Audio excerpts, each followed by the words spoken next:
The Greeks. A people glorious and arrogant, valiant and headstrong.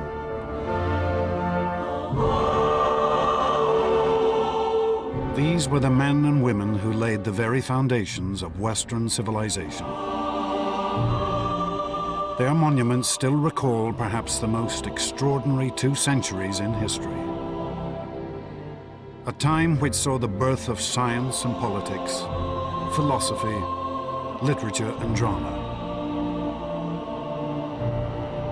Which saw the creation of art and architecture we still strive to equal.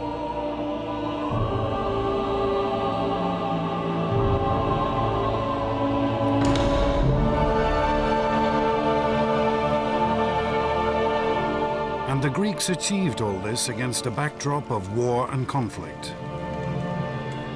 For they would vanquish armies, navies, empires many times their size, and build an empire of their own which stretched across the Mediterranean. For one brief moment, the mighty warships of the Greeks ruled the seas, their prosperity unequaled. These achievements which still shape our world, were made not by figures lost to time, but by men and women whose voices we can still hear, whose lives we can still follow. Men such as Themistocles, one of the world's greatest military generals. Pericles, a politician of vision and genius. And Socrates, the most famous philosopher in history.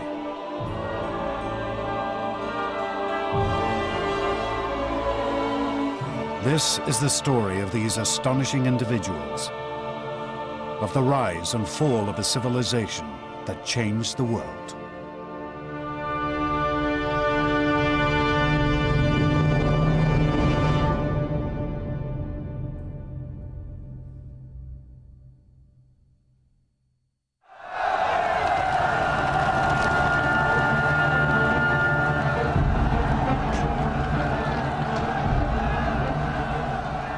(508 BC), 5 centuries before the birth of Christ. In a town called Athens, a tiny city in mainland Greece, pandemonium ruled the streets. The ordinary people had turned on their rulers, demanding freedom from centuries of oppression.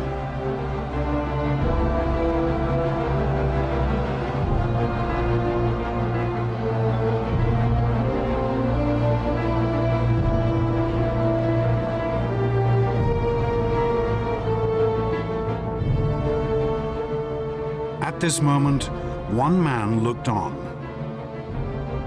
An Athenian nobleman named Cleisthenes.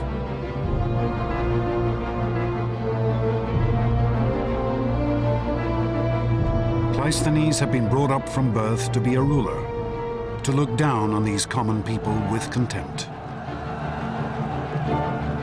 But this one night would be a turning point in his life, in the history of Greece, and in the history of civilization.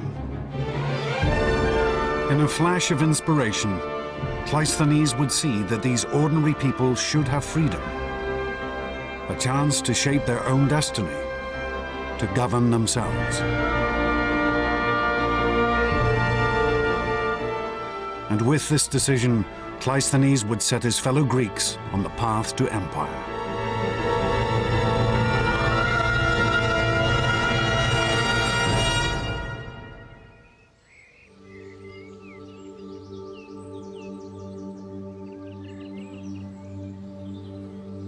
Historians estimate that Cleisthenes was born around 570 BC. He was hardly the type to become a man of the people. From his earliest days, he had been taught that he was an aristocrat. Ancient Greek for a member of the ruling class. In the 6th century BC, these aristocrats controlled everything that happened in Cleisthenes' hometown, a small settlement called Athens.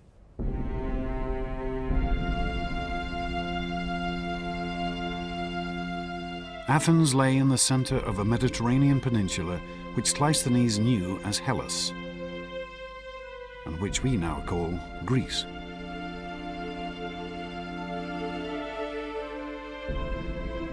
In the days of Cleisthenes' youth, it would have seemed impossible that this city would soon rule an empire. It certainly is not what we'd call a city. Forget Manhattan. Athens in the center has public buildings, but otherwise I think one should imagine more village style of accommodation and habitation.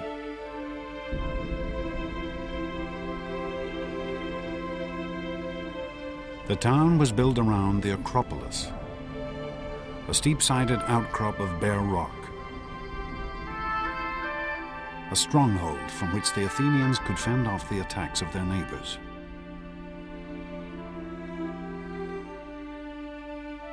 In the narrow streets surrounding the Acropolis huddled the simple homes of farmers and tradesmen.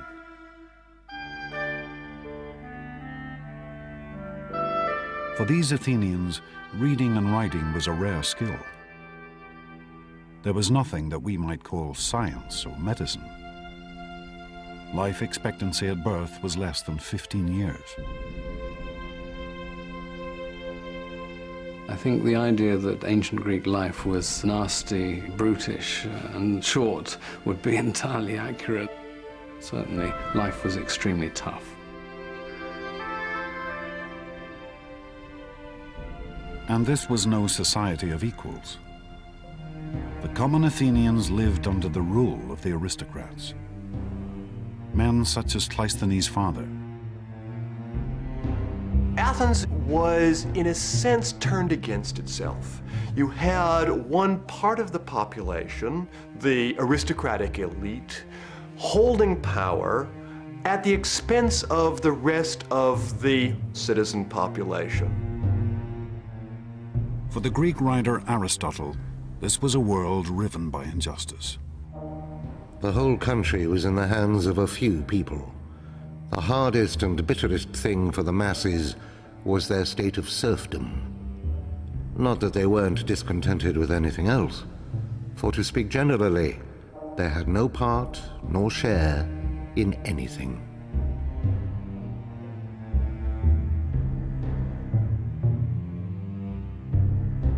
Dominated by aristocrats interested only in preserving their own power, Athens hardly seemed a state on the verge of building a great empire. But then Greece also seemed an unlikely land to give rise to greatness. If you look at the physical world of Greece, it's not the kind of place that you'd immediately expect to produce a great civilization. Simply too many mountains. Greece does not have the obvious kind of physical unity that typically seems to be associated with the really great imperial civilizations of the ancient world. The great civilizations of Cleisthenes' day lay to the south and east, in Egypt and Persia. They had grown up around rivers and the fertile plains stretching from their banks.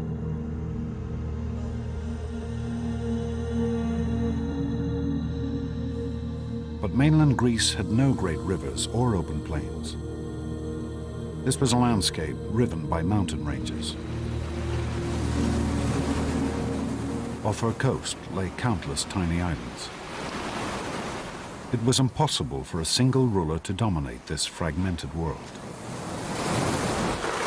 Instead, Greece was divided into countless tiny nations called city-states, each fiercely independent, each with its own culture and history. And Cleisthenes' Athens was not nearly the most powerful or important of these tiny nations. Argos had stood for over 1,000 years. Her citizens were able to trace their history back to the mythical days of the Trojan War. The Corinthians dominated Greek trade. Their ships plied the Mediterranean, ferrying goods back and forth from Egypt, Assyria, and Italy.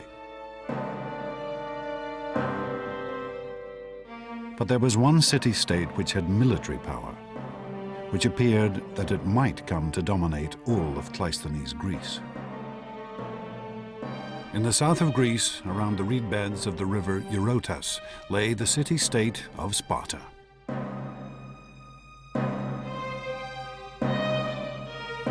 The Spartans were brought up from birth to be soldiers,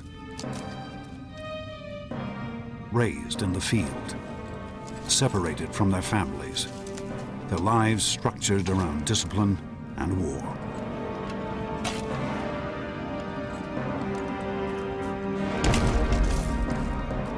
The center of an average Spartan man's life was his barracks, and he was brought up to be a military man.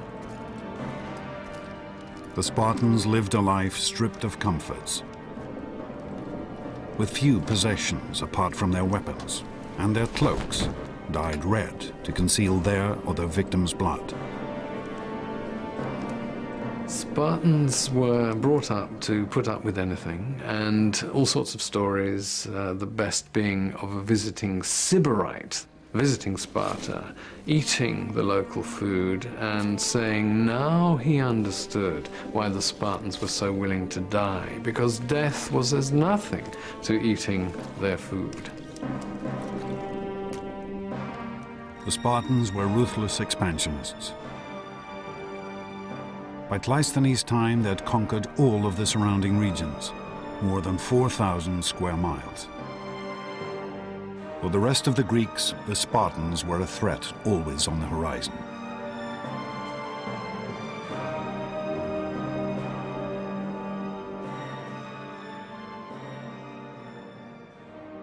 This then was the world of Cleisthenes' childhood. Brought up a member of a self-interested elite in a state that was only a third-rate power. It was an unlikely beginning for the man who would set Greece on the path to empire.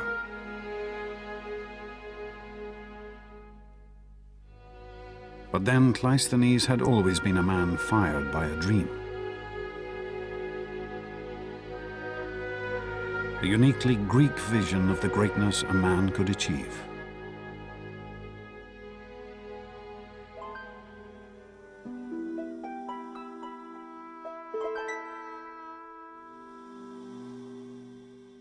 If there was one thing that inspired Cleisthenes and his fellow Greeks, it was their stories, ancient tales and myths.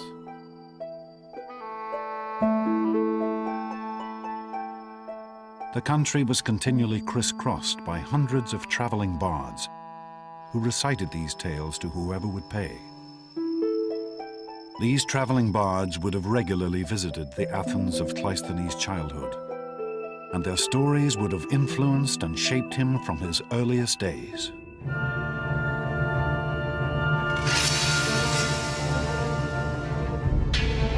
The two most famous tales these singers told are still preserved: the Iliad and the Odyssey, composed by the legendary poet Homer. These works tell of mighty battles and epic struggles. And at their heart lie the heroes. Mythical figures whose strength had won them power and glory. Heroes, almost by definition, were doers of great deeds. The more heads you knocked and the more young women that you deflowered, the greater your heroic status. Heroes were terrific achievers. Images of heroes are found all over Greek art. These warlike figures, valiant, beautiful, determined to seize victory at all costs, were the Greek ideal.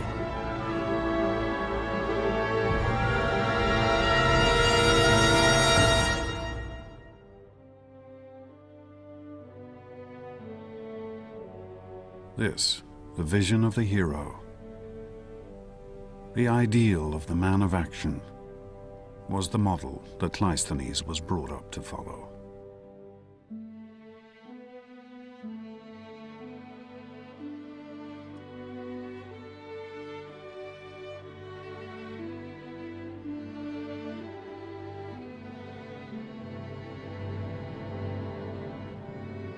To pursue a life of greatness and glory, won through strength and valor.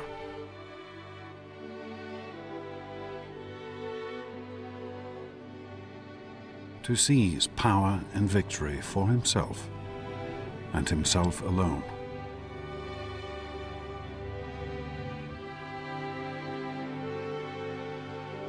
To become a real-life hero.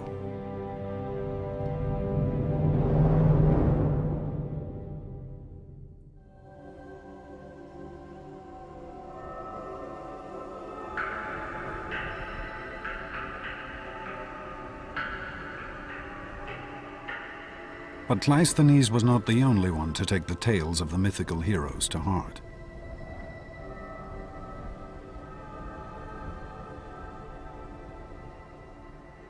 There's a big change in the middle of the 6th century when one man seizes control of the government as what the Greeks called a tyrant.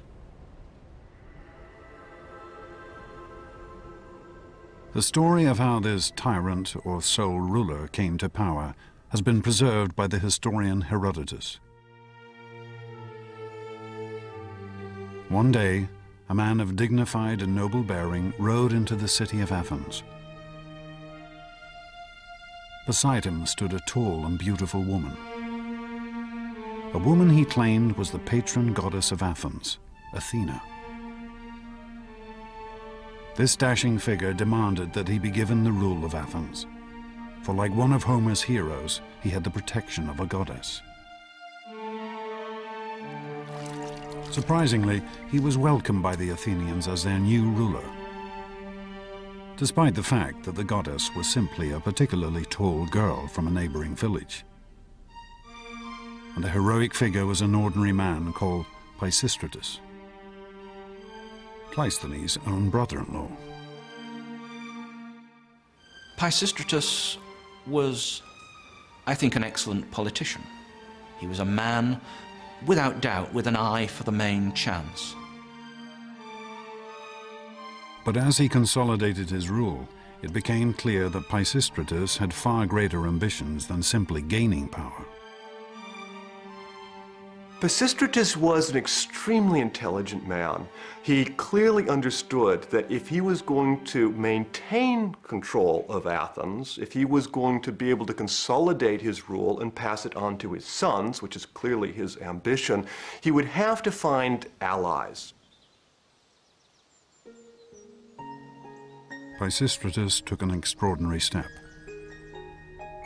He turned to the common Athenians for support, undermining the whole hierarchy of aristocrats and commoners that had endured for centuries.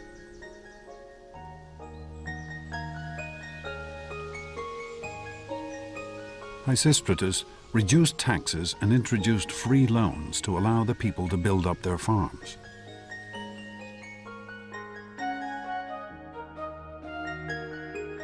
And by offering the Athenians the chance of prosperity, Pisistratus began to transform his city.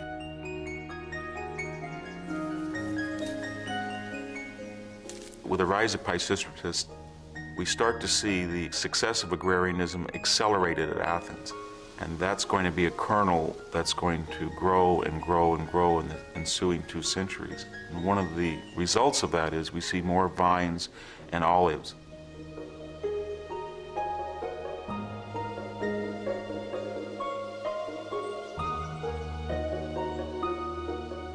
Olive trees manifest themselves in every aspect of Greek culture.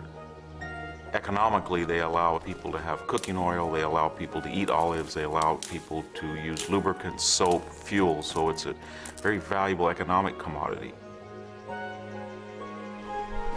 The land around Athens produced excellent olives, the best in the Greek world.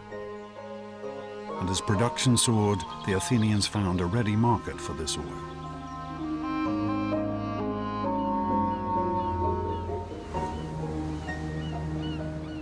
Not only in the other Greek states, but across the sea, in Egypt and Phoenicia, Persia and Assyria.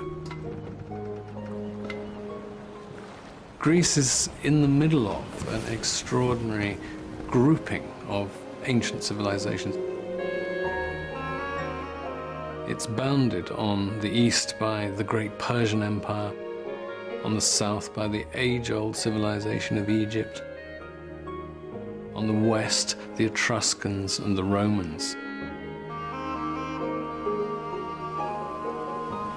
Greeks were scattered. Plato has a rather nice phrase, like ants or frogs round a pond.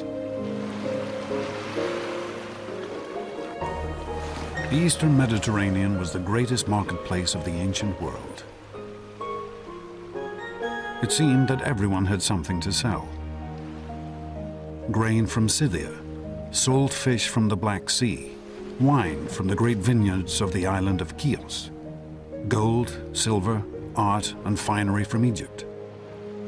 And everyone was willing to trade for Athenian olive oil. As goods flowed in and out of the Athenian harbor, the Athenians found their wealth and prosperity on the rise.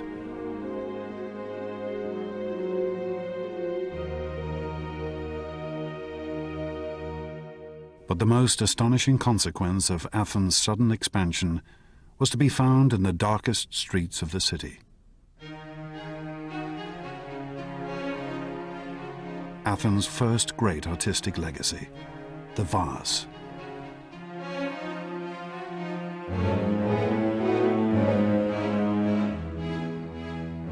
I think what's fascinating about the pottery is that in its own time, it wasn't a big deal artistically. What was inside the pots was almost invariably worth more than the pot itself. Here in the area known as the Keramikos, ancient Athens' red light district, could also be found the potters' workshops. These common artisans were amongst the lowest of the low in Athenian society. If you were a potter in Athenian society, I won't say you were the scum of the earth, but you certainly had no especial respect. It was hard, incessant work, unenvied by the citizen population. Pottery had been a staple across the ancient world for hundreds of years, used in the kitchen at home and for transporting oils and food. But it had always been simple in design, using geometric patterns and basic figures, designs based on Egyptian and Assyrian art.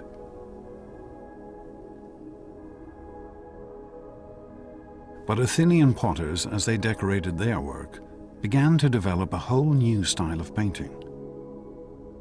A freshness and a naturalism never before seen. A style still astonishing today. It's now become almost commonplace for a Greek vase on the modern antiquities market to fetch millions of dollars or pounds. And if the makers of those vases had any idea of what we were shelling out for them, their graves would spin with either resentment or just absolute hilarity. These Athenian potters seem to have been motivated not by the idea of producing great art for eternity, but of outdoing each other. On one particularly fine vase, we find the proud comment, "Euthymides, son of Polias, drew this." and then underneath, And I'll bet Euphronius couldn't have managed it.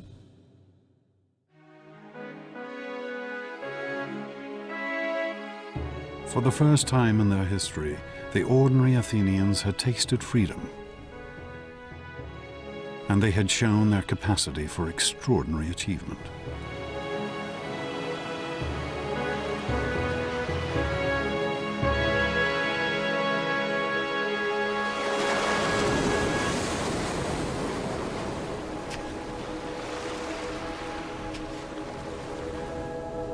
Cleisthenes grew to manhood under Pisistratus' rule.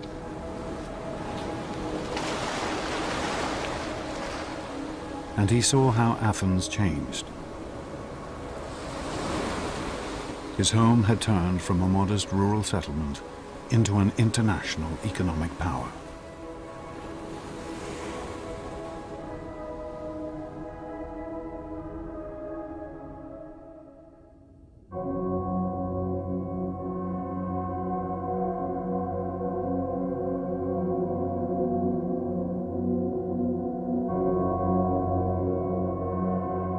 But Pisistratus' rule of benevolent tyranny was not to last forever. In the year 527 BC, he died and was laid to rest here in the Athenian graveyard. His son Hippias took over. At first, Hippias followed in his father's footsteps, ruling Athens with a fair hand. But soon, the Athenians discovered the perilous nature of tyranny.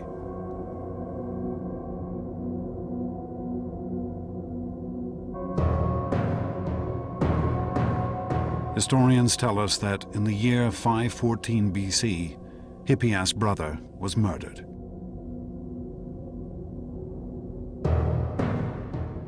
Aggrieved and bitter, the tyrant's behavior completely changed. Hippias not only executed the murderers, but cruelly tortured one of their wives to death as well.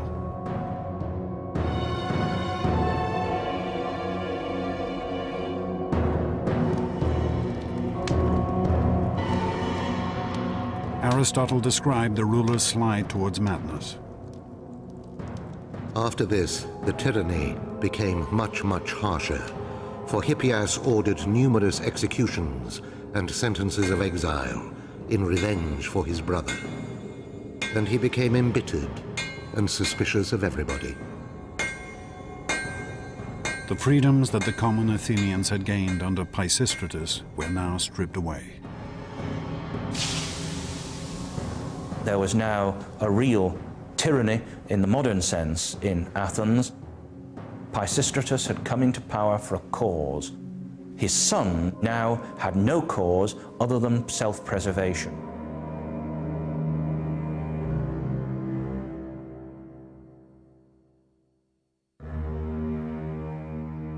Life for Cleisthenes had now become increasingly dangerous.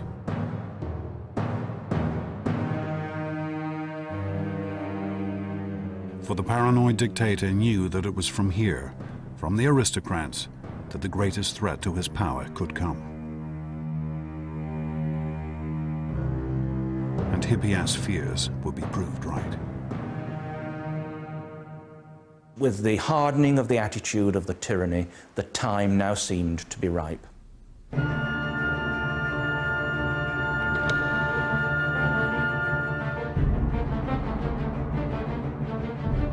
Cleisthenes decided to take his first great gamble. He would try to overthrow Hippias, to gain power for himself and his family. Cleisthenes' ambition to make his mark upon the scene is something that, of course, would have been impressed on him from a very early age. From the stories of the heroes, that they need to succeed and to strike at the right time. For Cleisthenes himself, it would be an achievement. Cleisthenes assembled a conspiracy to overthrow the tyrant. Hippias was trapped in his stronghold, captured and banished from Athens forever.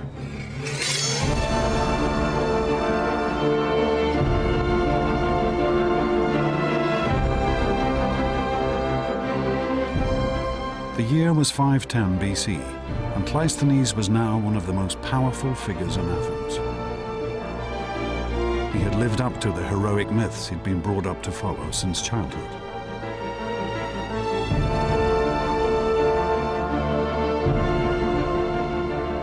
But Greek society was changing. The heroic urge that drove Cleisthenes was no longer reserved for the elite. It was now permeating every level of Greek society.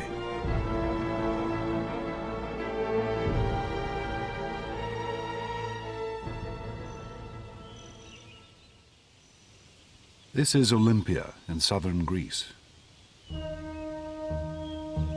Here, once every 4 years, men from across the Greek world would gather to compete in a vast contest of athletic skill.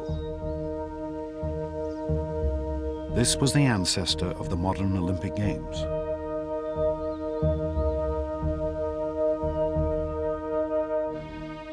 The competitions had been founded in 776 BC, 2 centuries before Cleisthenes had even been born. Then they had been an exclusive competition for the wealthiest of the Greeks. But by Cleisthenes' time, the games had evolved to allow anyone to take part. A nobleman could now race against a potter, a king against a fishmonger. The Olympic Games were a chance for any Greeks to display the sort of heroic qualities that the heroes of Homer had displayed. The competitions had their roots in the skills displayed by the mythical heroes. Chariot racing, running, wrestling, boxing. But here there was no real prize, just a wreath of olives and fame throughout Greece.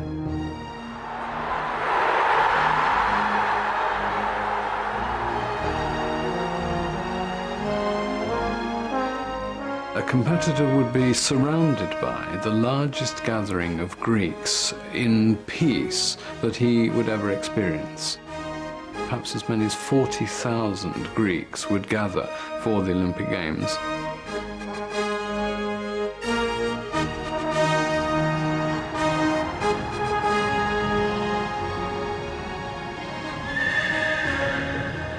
Greeks would travel hundreds of miles to attend the Olympics. And during the festival, the land surrounding the stadiums would be covered with encampments. But for the Greek man, whatever his origin or class, to win here would be the highlight of his life. You had, briefly, a moment of glory, of extreme fame, which was what the competitive culture of the Greeks valued so highly. Here, the Greeks had perhaps found a civilized way to satisfy the heroic ideal. They had built a meritocracy based on skill and ability, where anyone could win.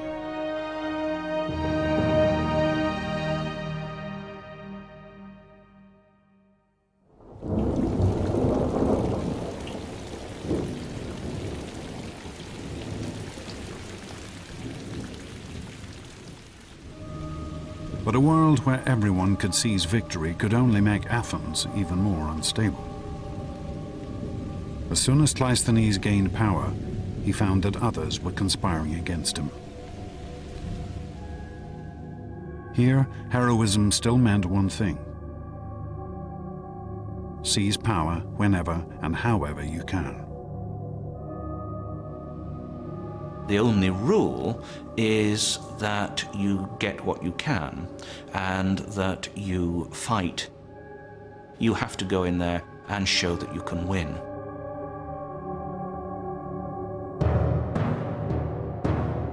The most ambitious of those conspiring against Cleisthenes was a man named Isagoras. Isagoras was another Athenian aristocrat. He too had been brought up to believe that power was his right. But Isagoras also knew that he could not gain power on his own.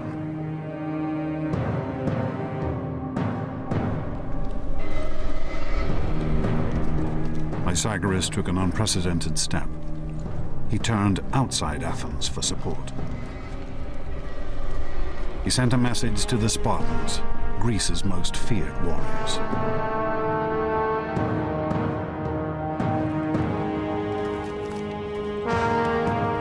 Isagoras was an old friend of the Spartans. Rumor had it that he had shared his wife with the Spartan king. The Spartans immediately provided a force of their finest troops to back up Isagoras' bid for power, to help him betray his city. Isagoras really was upping the stakes. He brought in the most powerful state in Greece. It was pretty clear he was going to turn Athens into a subject state to Sparta.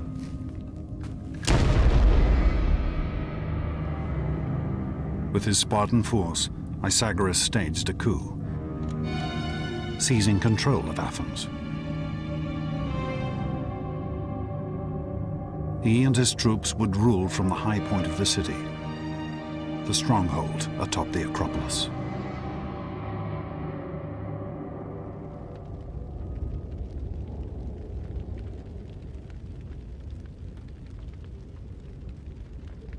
The first targets of the new tyrant were the other aristocrats. Cleisthenes most of all.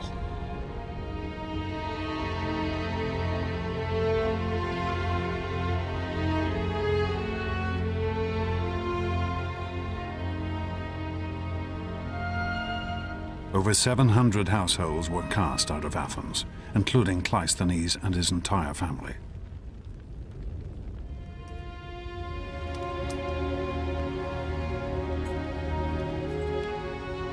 Cleisthenes would leave his city living once again under the hand of a despotic dictator. A dictator who now ruled with the support of the most fearsome power in Greece, the Spartans. For Cleisthenes, all his childhood lessons seemed betrayed.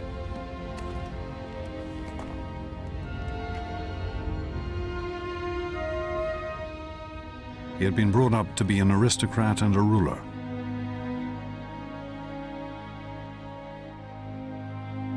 To emulate the mythical heroes. But all this had led to was conflict and feuding, death and exile, power struggles amongst an aristocratic elite.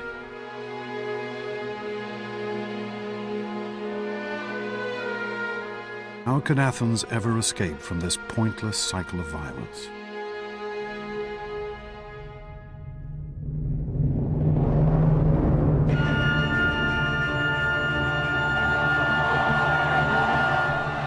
But even as Cleisthenes agonized in exile, Athens was rocked by an extraordinary event.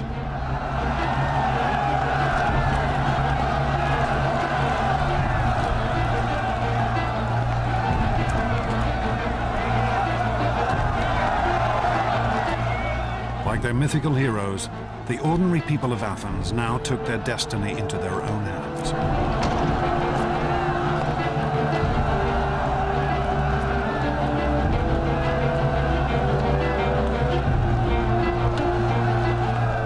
Rose up in revolution.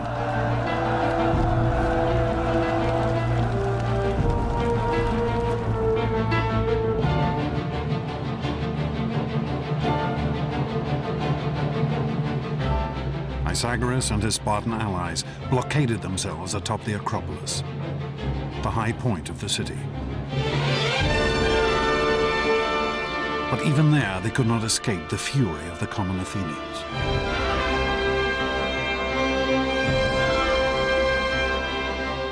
For 2 days and nights, Isagoras held out against this extraordinary uprising. Until finally, on the morning of the third day, he was forced to surrender.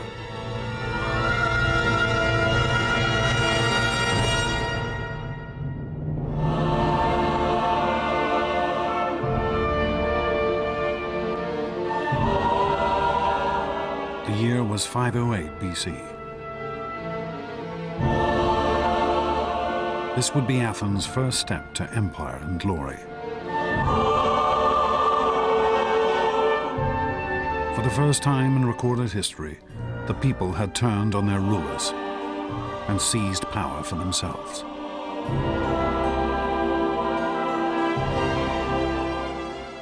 Athens at this point is in control of the mob. the ordinary people who had risen up without organized leadership, and then the question is, what happens now? At this new dawn, the Athenian people now turn to one man. A figure whose life, whose experiences and disappointments had given him a unique vision. Cleisthenes was recalled from exile and asked to build a government.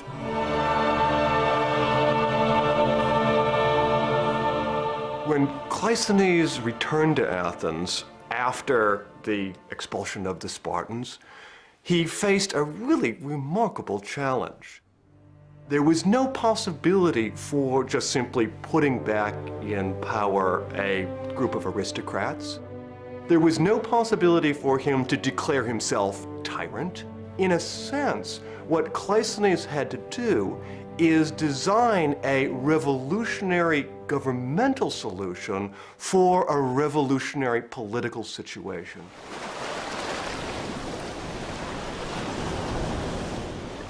For Cleisthenes, the problem was how to give his fellow Athenians the say in their future that he knew they must now have.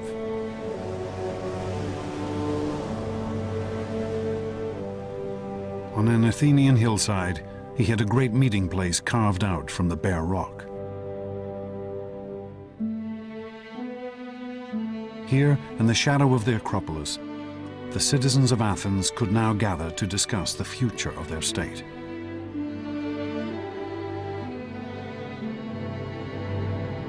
On these very steps, rich and poor alike could stand and address their fellow citizens.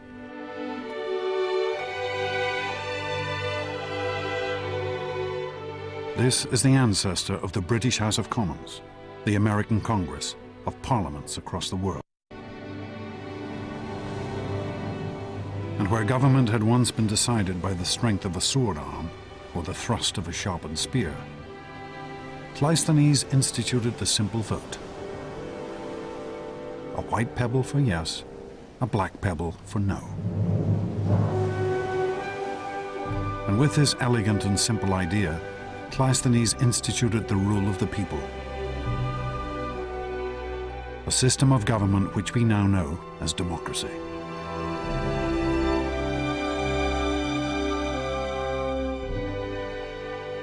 The great Athenian assembly would gather every 9 days to vote on issues covering the entire administration of the state, from the raising of taxes to the building of roads, from the price of figs to the declaration of war.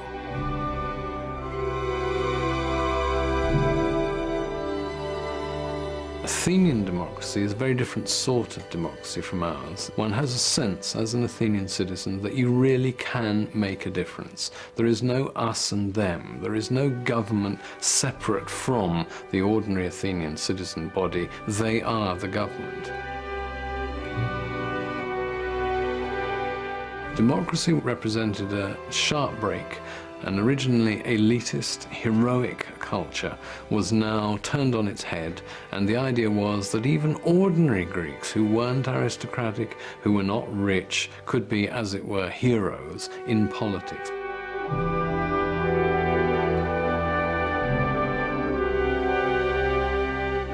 It was a system of government that would transform this tiny state and would set off one of the greatest flowerings of civilization the world had ever seen.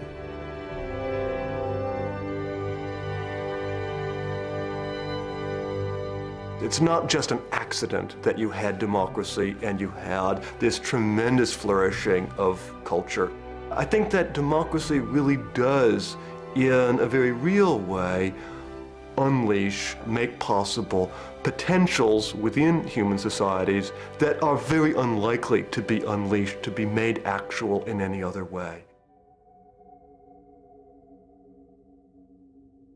But it would not be Cleisthenes' task to lead Athens onto her greatest days.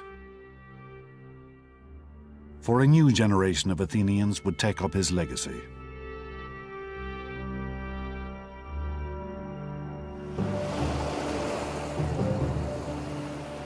These Athenians would face struggles that would have stunned their ancestors. for they would have to defend their state from invasion and destruction. The world's first democracy would now be tested in the crucible of war and conflict.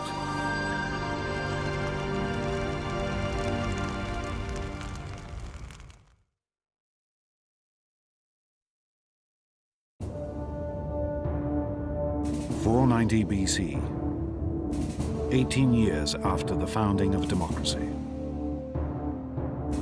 A lone figure runs across the mountainous terrain of Greece.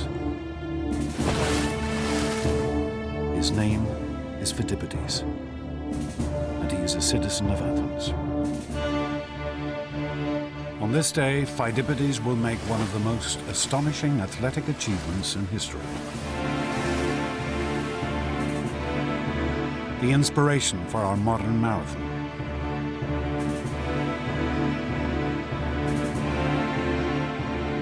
But Phidippides' quest is not for glory, but survival. His homeland is about to be conquered by the mighty Persian Empire.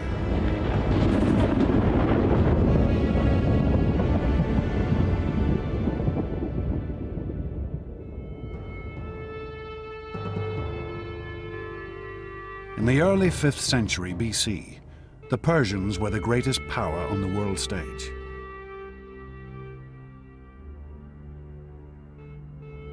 Their vast empire stretched from India in the east to Turkey in the west. Now, out on their western frontier, the tiny state of democratic Athens was gaining power. This was a threat that the Persians would have to destroy. The Persians lived in a culture of unbending tyranny.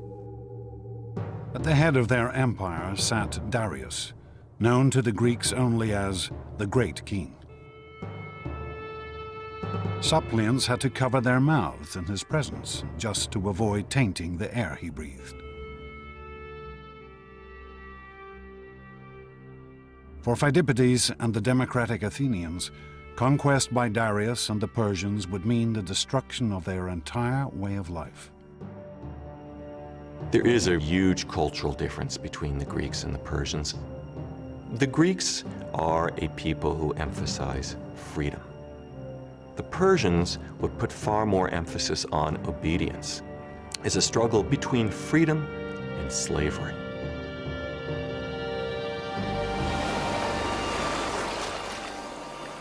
The Persian force landed at a sandy bay called Marathon, just 26 miles from Athens. News of the invasion spread through the streets like wildfire. This was a city without a standing army. Every male citizen would have to come to the defense of his state. The poorer citizens have spears, sticks, bows and arrows, whatever weapons they can find. But the heart of the Athenian force would be the hoplites, men who could afford heavy bronze armor, a shield, a spear, a sword. The Athenians would field a small but determined force.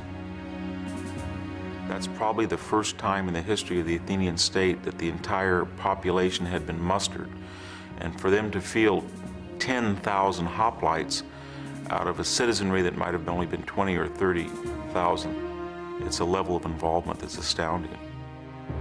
But as they faced the Persians on the battlefield, the Athenians held out little hope of victory. They were outnumbered by 2 to 1.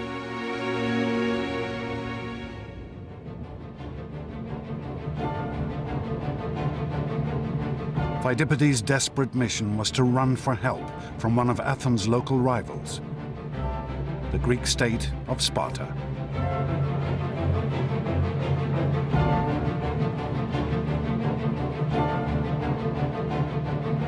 Even as he ran, Phidippides must have imagined the horror that his fellow Athenians now faced.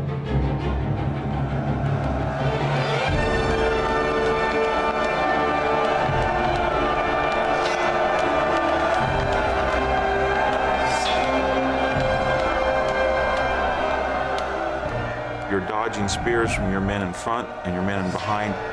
You probably couldn't see or hear. All you would feel would be pressure.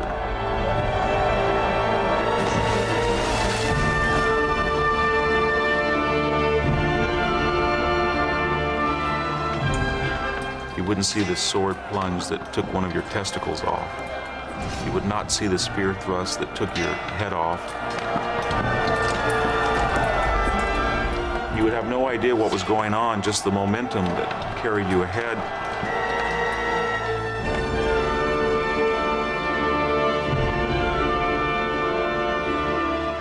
All you would be aware of is that you had to push forward and keep stabbing and keep on your feet, and you would hope that everybody else would do that. Pheidippides' run was to become the stuff of legend. Fired by the terror that his fellow citizens were being slaughtered, he ran 140 miles in just 2 days.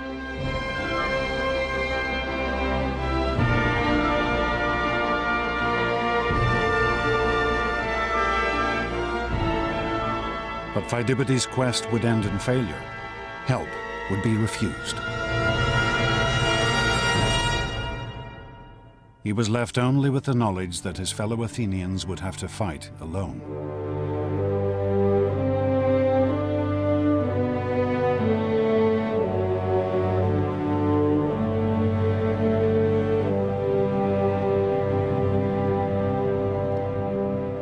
Pheidippides could never have imagined that the Greeks would in fact win a glorious victory.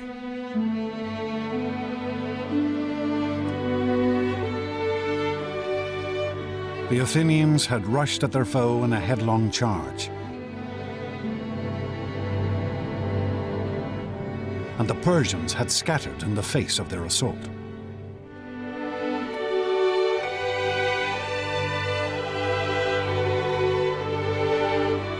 The Athenians slaughtered over 6,000 Persians in one fateful day. The world's first democracy had survived its first great test. Every Athenian knew that he had voted to fight and that this reflected the majority vote of the citizens, and that was not true of the Persians. Whatever you want to say about democracy, it fields the most patriotic, enthusiastic, and often large armies. The Athenians returned to their city to celebrate their victory.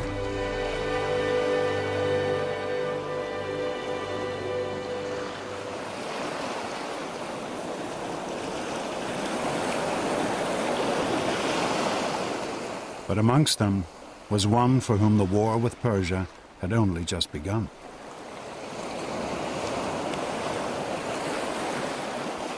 An Athenian general named Themistocles.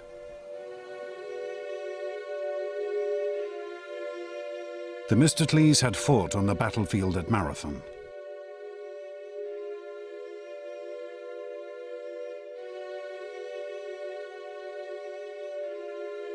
He was typical of a new generation of Athenian leaders, a man who had risen to power through democracy. Themistocles is a fascinating character, very much an example of the effect of democracy in Athens.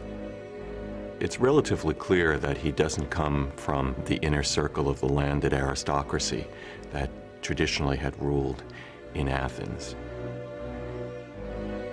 There were stories told about his feeling rather touchy about the fact that he hadn't had a traditional aristocratic upbringing, for example, in music and poetry. In fact, that might have given him a spur to show that he could do as well as someone who had gone to all the right schools, as it were.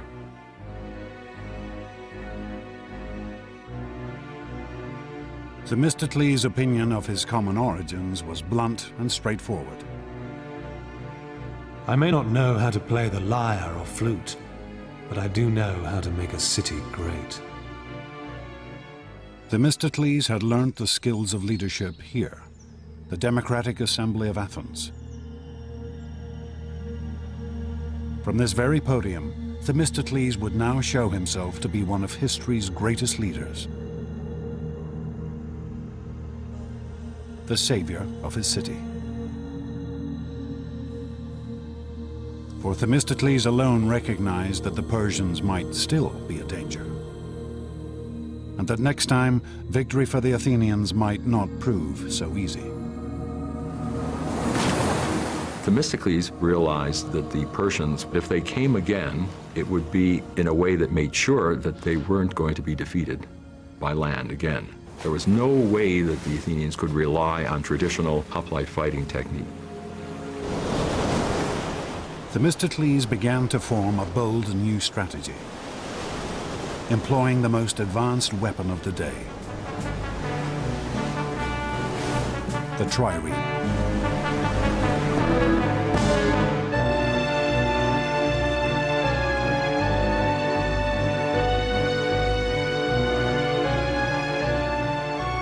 Triremes were the state-of-the-art in ancient shipbuilding.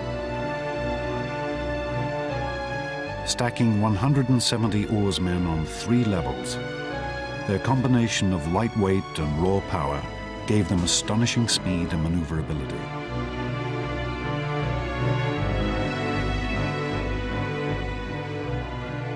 In contemporary terms, a trireme is a missile.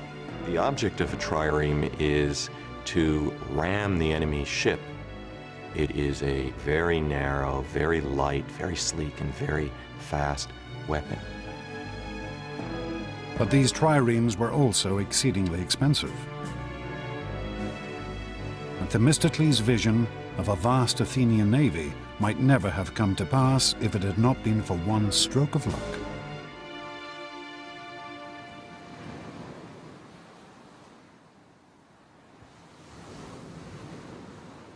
In the year 483 BC, the Athenians discovered a great vein of silver in their territory, worth 100 talents, a vast amount in the ancient world.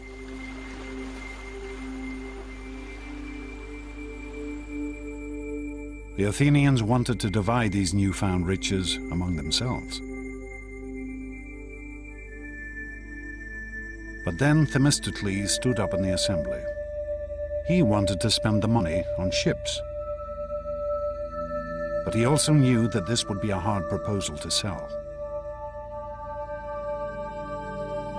And so Themistocles played a complex bluff.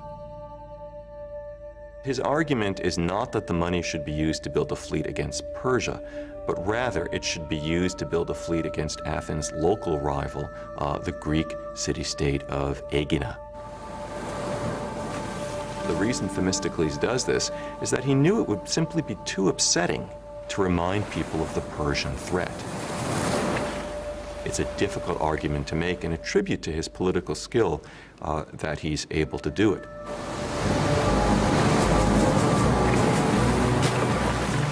Themistocles convinced the Athenians to build the greatest naval force in Greece, a force of 200 triremes.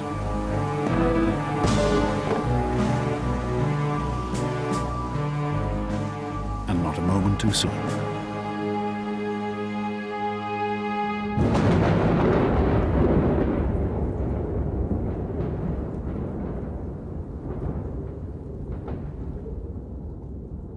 The great Persian king Darius died in 486 BC, and his son Xerxes assumed his father's throne. Xerxes' first action was to vow vengeance for his father's defeat at the hands of the Athenians. On my father's behalf, and on behalf of all my subjects, I will not rest until I have taken Athens and burnt it to the ground. As an imperial power, the Persians cannot allow small regional states like this to beat them with impunity. Xerxes began to gather his forces. He conscripted troops from every corner of his empire: Arabians, Egyptians, Phoenicians, as well as Persians. Rumors began to leak back to Athens that Xerxes' army numbered nearly 2 million men, that it was the greatest force the world had ever seen, that soon it would be ready to march.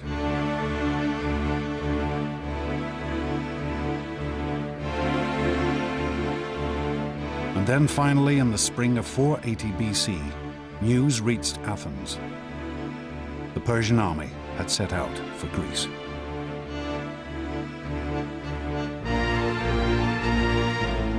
History records that Xerxes' troops drank rivers dry.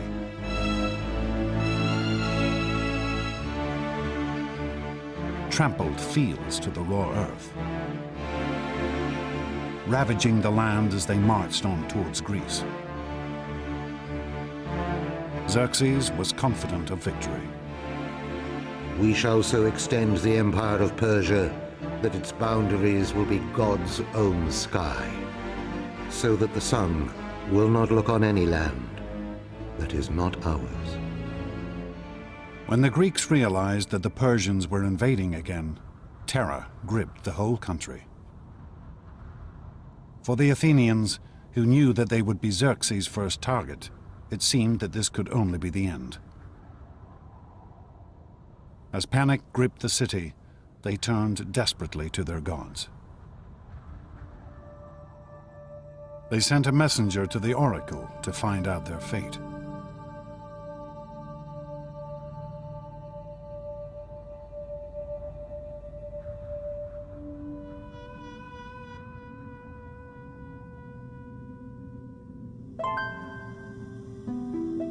Here, high in the Greek mountains, can still be found the site of Delphi, the most famous of the Greek oracles. Built around a vast chasm in the mountain from which a sacred spring still flows. Here the Greeks would come to discover their future.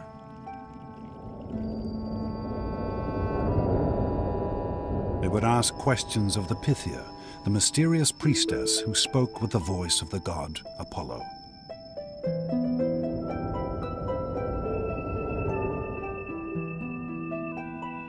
People came from all over the Greek world to consult Delphi, and sometimes came from outside the Greek world as well. It was considered to be the center of the universe. The omphalos, the navel stone of the whole world, was at Delphi. People asked questions about their private life, which are just the sorts of questions people want answers to now. Archaeologists have discovered copies of the questions asked of these ancient oracles. Has Aristos stolen the wool from the mattress? Hermione asks, "What should I do to have useful children?" But as the Athenians walked up this path 2,500 years ago, their question was simple and grave. What could they do to save themselves? The oracle's response could not have been more negative. Why sit you, doomed ones? Fly to the ends of the earth. All is ruin, for fire and the headlong god of war shall bring you low. When this message came back to Athens, the Democratic Assembly dissolved into uproar. It seemed that even the gods had deserted them. But Themistocles refused to panic. He had spent every day since the Battle of Marathon waiting for this moment. He sent the envoys back to Delphi for a second prophecy. Though all else shall be taken, Zeus, the all-seeing, grants that the wooden wall only shall not fail. Argument raged as to what this wooden wall could be. Some said it meant the stronghold at the center of Athens, the Acropolis. But Themistocles had a different idea. He read the oracle and he insisted that it had a different interpretation. He said the ships are the wooden barricade which are going to be the key to our success. Themistocles' plan was daring. Avoid a conflict on land and fight the Persians at sea.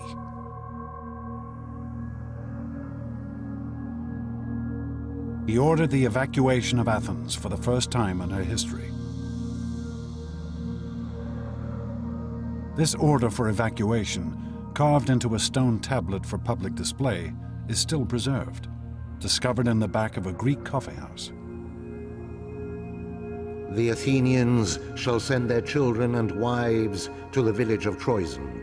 All the men should embark on the 200 ships that have been prepared to fight the barbarian. Themistocles ordered that his fleet of triremes should gather at Salamis, a tiny island off the Athenian coast. Themistocles' strategy is remarkable not only because it is innovative and because it is bold, but because it requires extraordinary self-sacrifice on the part of the Athenian people. He wants every man, woman, and child to leave their homes and possessions and to go into exile.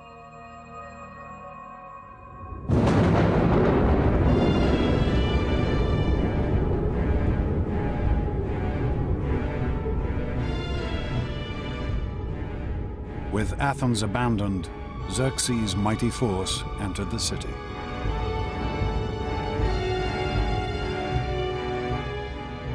The Persians march in and go up onto the Athenian Acropolis, the symbol of Athens.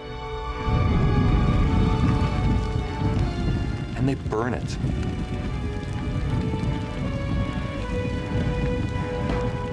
They burn the temples to the ground. Then you can see the smoke rising from Salamis. This would have been a devastating sight and a humiliating one. They would, in short, have seen their country occupied by a fearsome foreign invader. Surely they would have wondered if they would ever be able to go home again.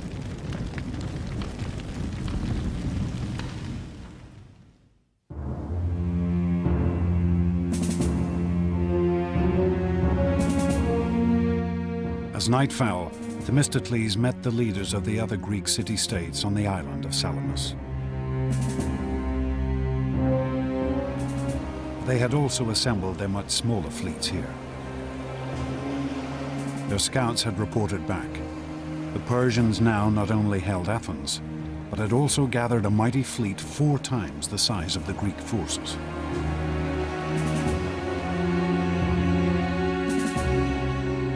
But Themistocles' plans were laid.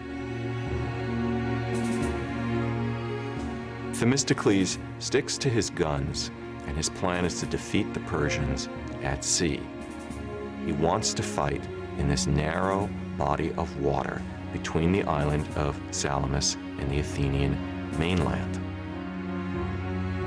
The trick is going to be to get the enemy to fight there, because the Persians aren't stupid. Themistocles sent his servant to Xerxes with a seemingly traitorous message. The Greeks are afraid and are planning to slip away. They're squabbling with each other and will offer no opposition. You have at this moment an opportunity of unparalleled success. So eager was Xerxes for a crushing victory, he was happy to believe Themistocles' ploy.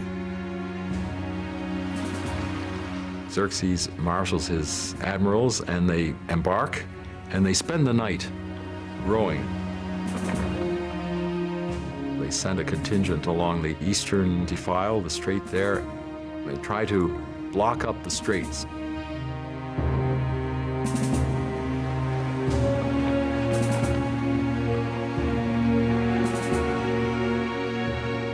Only as the dawn rose did the Persians realize the true nature of Themistocles' plan.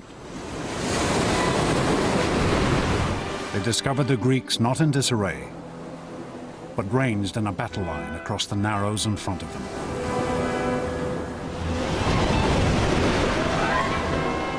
The Persian fleet had been lured so far up the straits that it had no room to maneuver.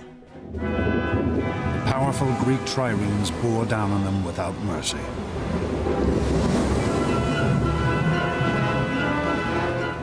The Greek playwright Aeschylus fought in the battle and lived to tell the tale. We heard from every part this voice of exhortation. Advance, ye sons of Greece, From slavery, save your country. Save your wives, your children save. This day, the common cause of all demands your valor. The Greek forces smashed into the cornered Persian fleet.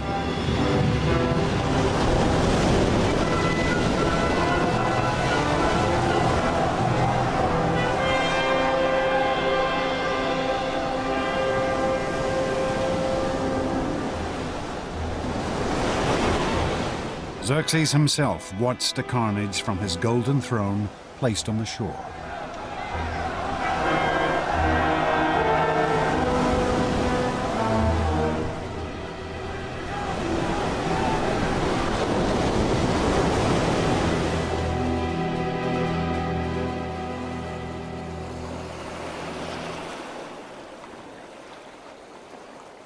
At the end of the battle, the Persians had lost 200 ships. For the Greeks, it was a stunning and conclusive victory. Victory at Salamis is tremendously important for Greece and for the Athenians. It breaks the Persian navy. The Persians can no longer guarantee that they can feed their army, nor can they guarantee the safety of the Persian king. He must immediately get back to Asia Minor while the going is good. In practical terms, the game is over, and the Greeks have won.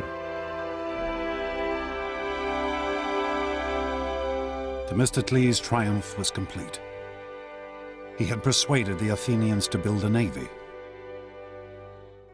He had convinced them to sacrifice their entire city to bring them victory at sea. His instincts had been proved right. He had defeated the greatest empire of the day. And he had now placed Athens in a position where she could build an empire of her own.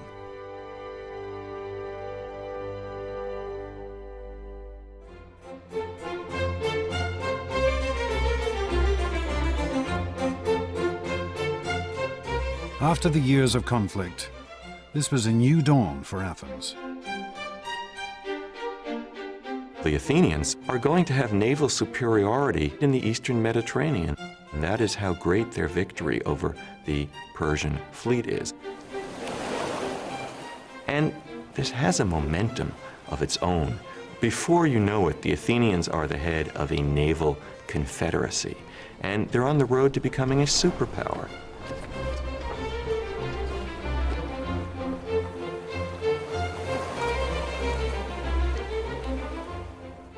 The Athenians founded the Delian League,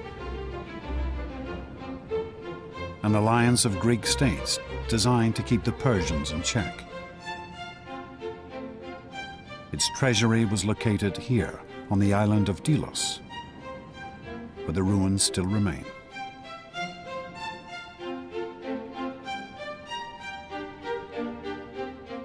By 450 BC, this league had more than 200 member states. But Athens was the undisputed leader. The Delian League had become Athens' empire in all but name.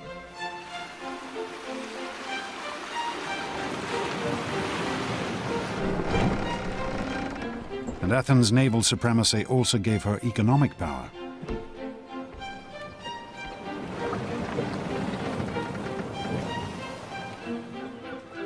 She became a city at the center of a vast trading network. Goods from all over the Mediterranean flooded into her harbors.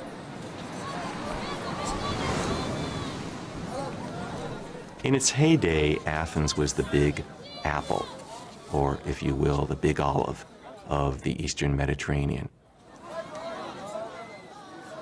Constant coming and going of traders. The wharves would be busy, full of people in a cacophony of language.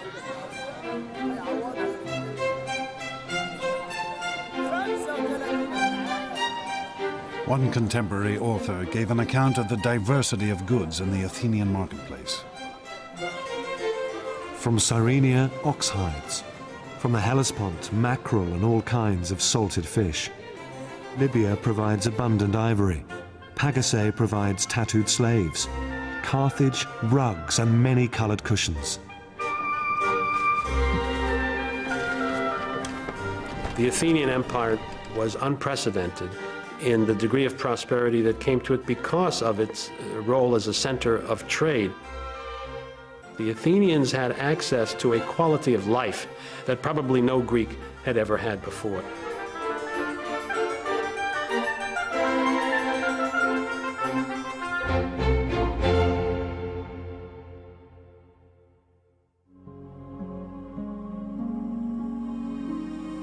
Athens' rise to economic and political supremacy occurred at lightning speed. After the Battle of Salamis, she became the dominant power in the Eastern Mediterranean in less than a generation. And at the city's heart still lay her unique system of government, democracy. A system of voting using pebbles, olive leaves, or the show of hands that decided every aspect of the city's government.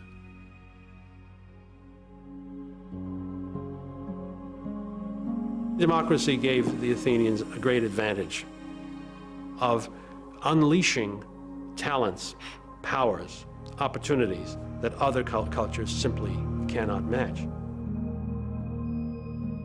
The Athenians keenly protected their democracy from any threat, foreign or domestic.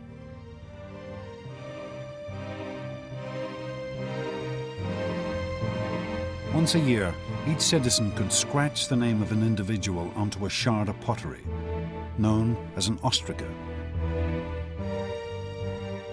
and place it into a pot in the assembly. The person whose name came up most would then be ostracized, banished from the city. This was the Athenians' method of protecting their government, expelling any person they felt might become too powerful.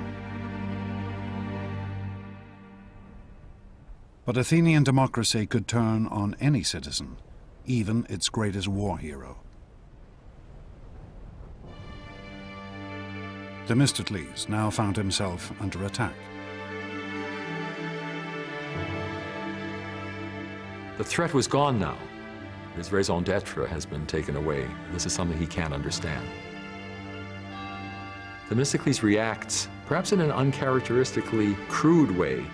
He reminded the Athenian voters of what they owed him. Voters don't want to be reminded in any period of what they owe to their politicians. They want to be told what their politicians can do for them. The Athenian people turned on the aging politician. Calculated, cruel, but deeply democratic. They ostracized the man who had led them to their greatest victory.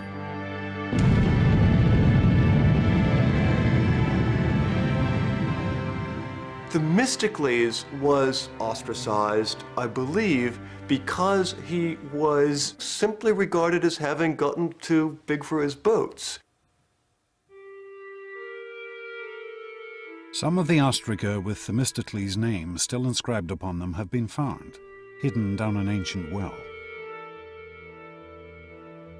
Archaeologists believe that these had been pre-prepared by Themistocles' enemies to be handed out to Athenian voters who couldn't write.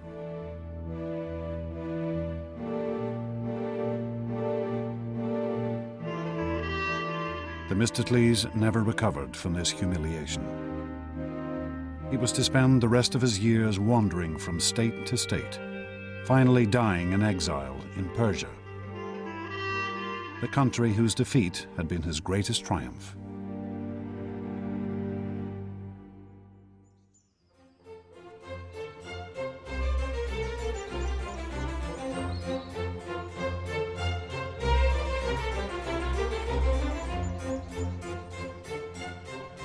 The Athenians were now looking for a leader who might fulfill their newfound sense of imperial glory. They found a man who seemed the perfect reflection of this new ideal. A man who would change the face of Athens forever.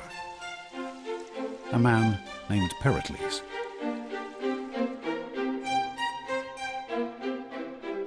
It's probably not a more important figure in the history of classical Greece than Pericles. He was the leader of Athens at the height of its power and of its artistic achievement. He was the figure associated appropriately with bringing Athenian democracy to its climax, to its height. But Pericles was no obvious democrat like Themistocles, for he had been born into one of Athens' most elite families.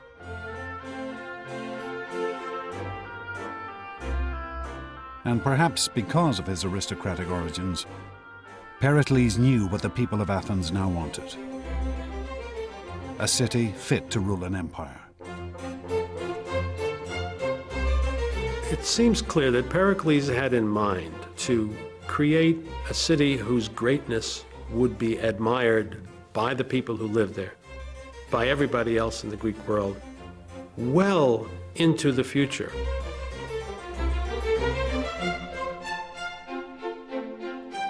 Pericles announced a glorious new vision to the Athenian assembly. All kinds of enterprises should be created which will provide inspiration for every art, find employment for every hand.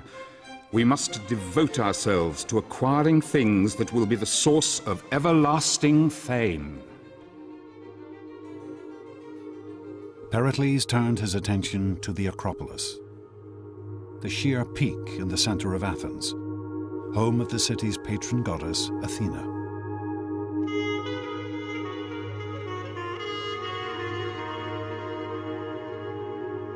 "20 years earlier, the Persians had burnt down the temples that stood here.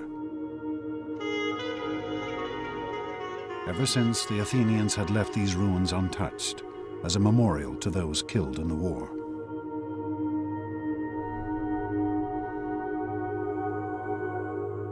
But Pericles had other ideas. He proposed a massive reconstruction plan. At its center would be a new Parthenon, a temple to Athena, and it would be one of the most astonishing buildings of the ancient world.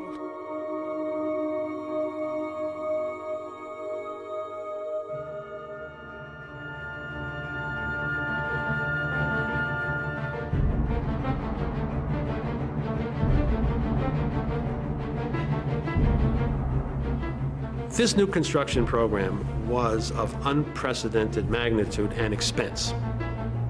The Parthenon, in particular, was extraordinarily expensive. It was filled with all sorts of architectural refinements. Pericles planned to spend over 5,000 talents in the first year alone, a total budget of more than $1 billion in today's terms. His project would require 20,000 tons of marble.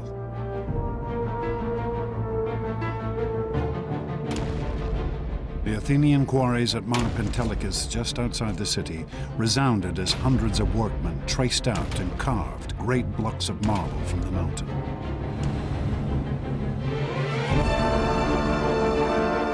This temple would be decorated like none before.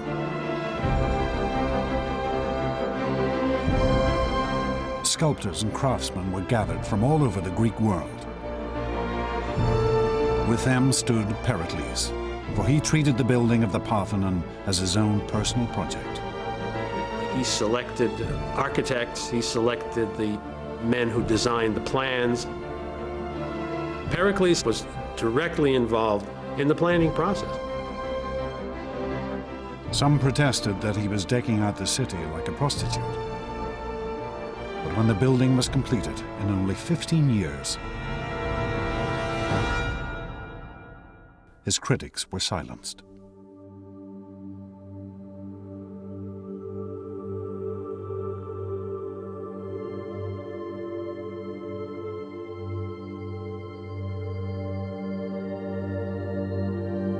The Parthenon was and still is the most glorious symbol of Athens' empire. Here was the spiritual heart of the city, the mark of her wealth, power, and artistic genius.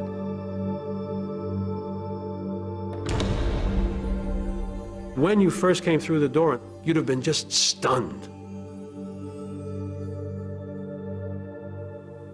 You'd have been confronted immediately by an enormous 40-foot-high statue of Athena in gold and ivory and studded with jewels.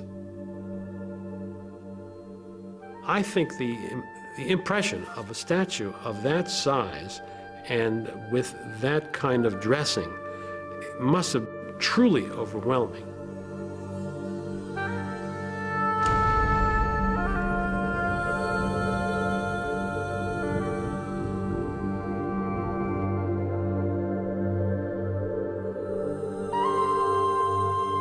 Pericles had embellished his temple like no other. Though this astonishing statue has since been lost to history, other treasures from the Parthenon have survived for over 2,000 years.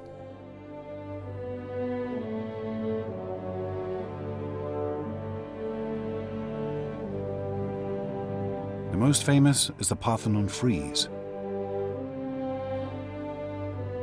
a 500-foot-long stretch of carved marble which ran around the inner wall of the temple.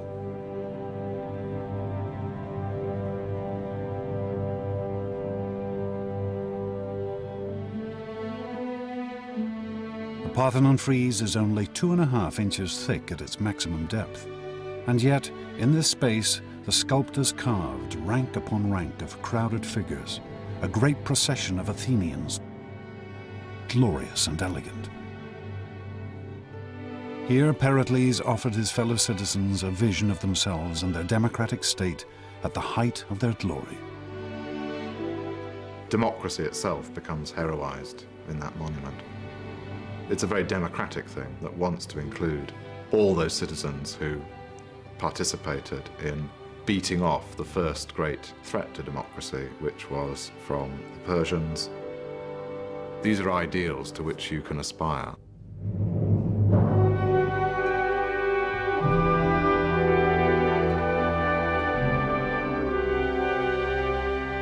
The monuments that Pericles built for his fellow Athenians still stand on the peak of the Acropolis.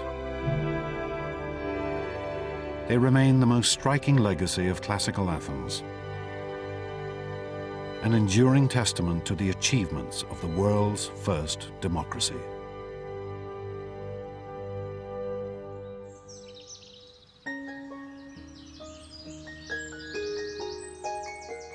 But Pericles was not simply concerned with astonishing construction projects. Under his leadership, Athens would also become the intellectual center of the ancient world.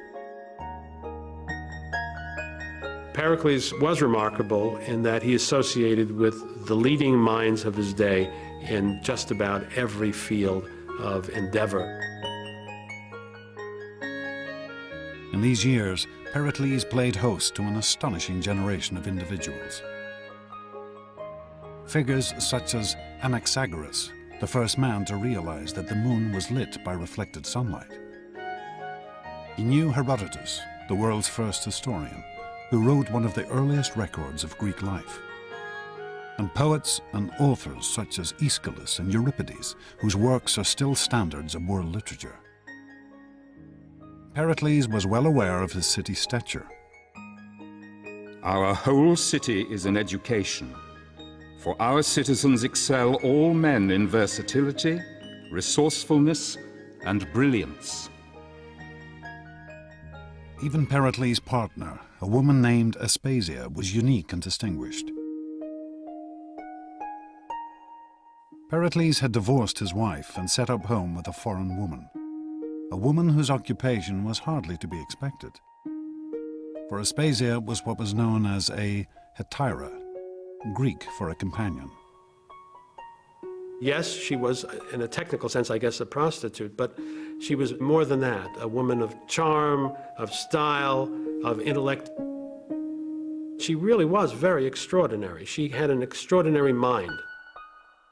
This relationship caused scandal throughout Athens, not just because of Aspasia's profession, but because Pericles treated her as an equal, something deeply unusual in 5th century Athens.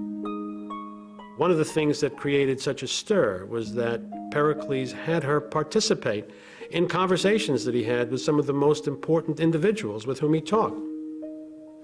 There's jokes to suggest that Aspasia actually was the person who wrote Pericles' speeches. Pericles and his circle were to become one of the most famous and influential groups in Western history. But in 5th century Athens, the highest achievements of art and culture were not restricted to the elite.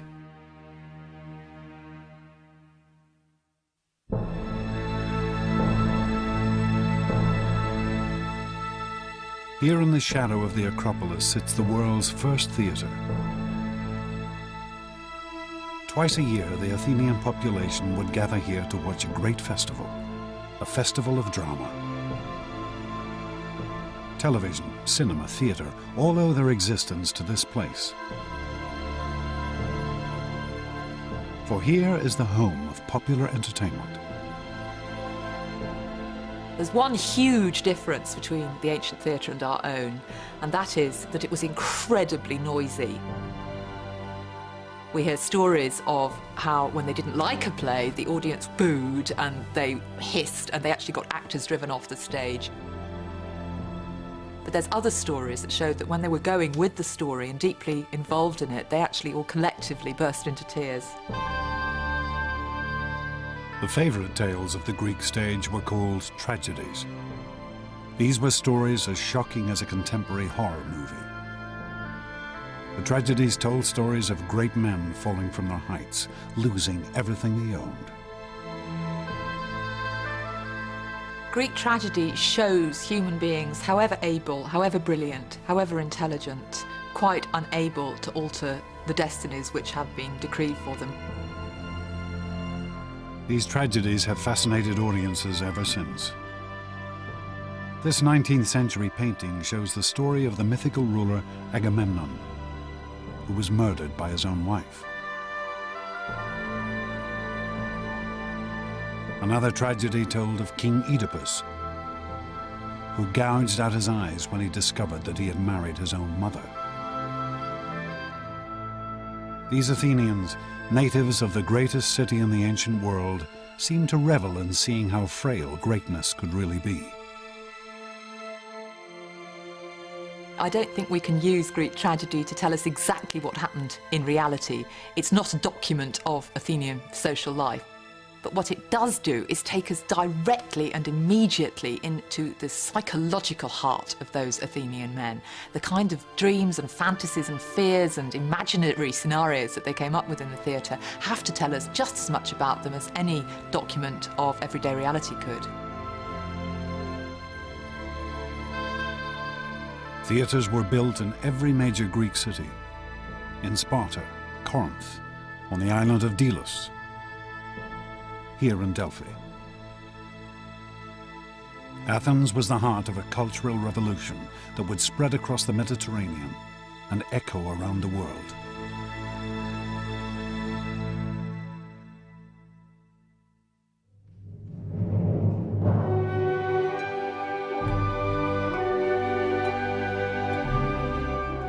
Periclean Athens seems to me to belong in the smallish collection of cities where truly great moments in the human experience took place.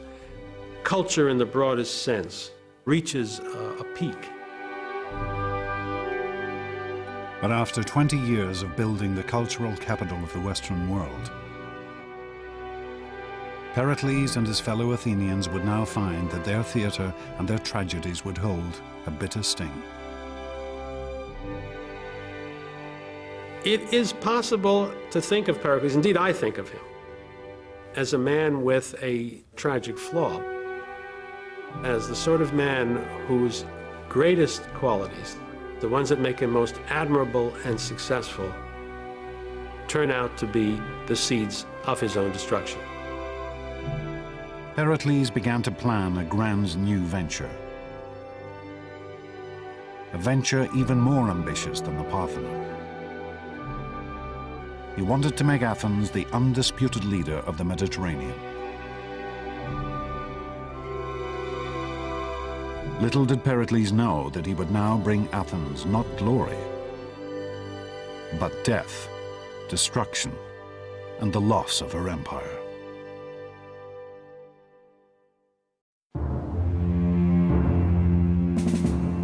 Athens, the year 431 BC. Pericles takes the podium of the great democratic assembly and presents the Athenians with his most daring plan. War with Athens' oldest enemy, the city-state of Sparta. Sparta was the only other Greek city-state which still matched Athens in power. For the Spartans, trained from birth in the arts of war, were a fearsome military force, and they ruled all of southern Greece. Pericles was convinced it was time to finally vanquish this old rival. Victory over the Spartans would make Athens the undisputed leader of the Mediterranean. If we go to war, as I think we must, be determined that we are not going to climb down, for it is from the greatest dangers that the greatest glory is to be won. The assembly embraced Pericles' plan. The Athenians were never ones to shrink from a fight. The ancient Greeks as a whole were not by any stretch of the imagination a peace-loving people. Peace was an interruption of war rather than vice versa, and the Athenians were as bellicose as any other Greeks.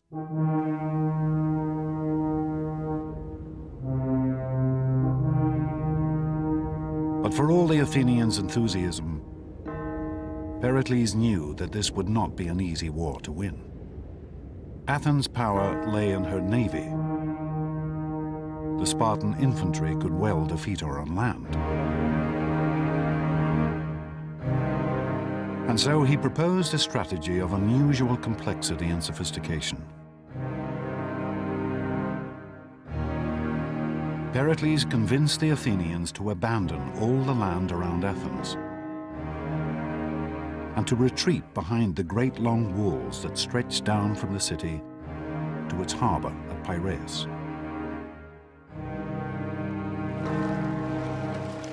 Pericles would use the Athenian navy to supply the city by sea.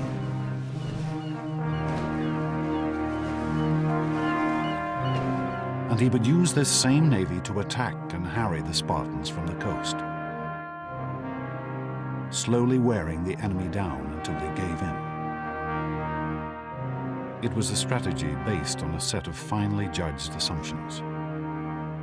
Pericles' expectation was that after a year or two, but no more than 3, the Spartans would realize that they could not win the war because the Athenians would never give them the infantry battle they needed in order to win, and they had no other device available.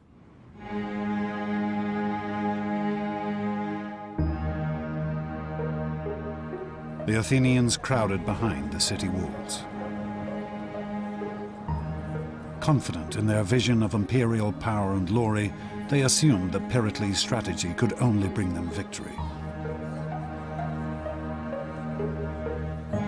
But among this teeming multitude could be found one man who refused to assume anything.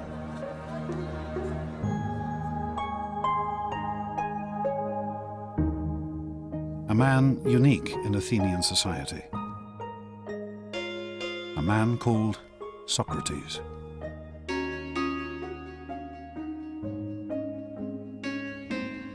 If you were an ancient Athenian citizen, the first thing you'd see is a man who was unbelievably ugly. His head was too big, his eyes were too large, his nose was all the wrong shape. Socrates' appearance breaks every rule of classical Greek aesthetics, of the idea of proportion and measure. Socrates walked the streets of Athens barefoot, clad only in a dirty robe. He cared nothing for appearance or any of the other conventions of his day.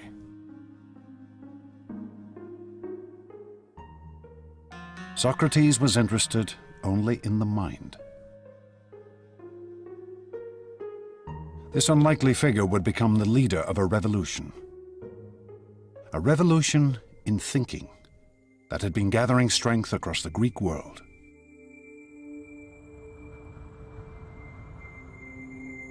This revolution had begun far to the east of Greece, in the legendary city of Babylon, where the world's first astronomers had gathered great records of the movement of the stars, the sun, and the moon, for they believed that these celestial bodies were gods.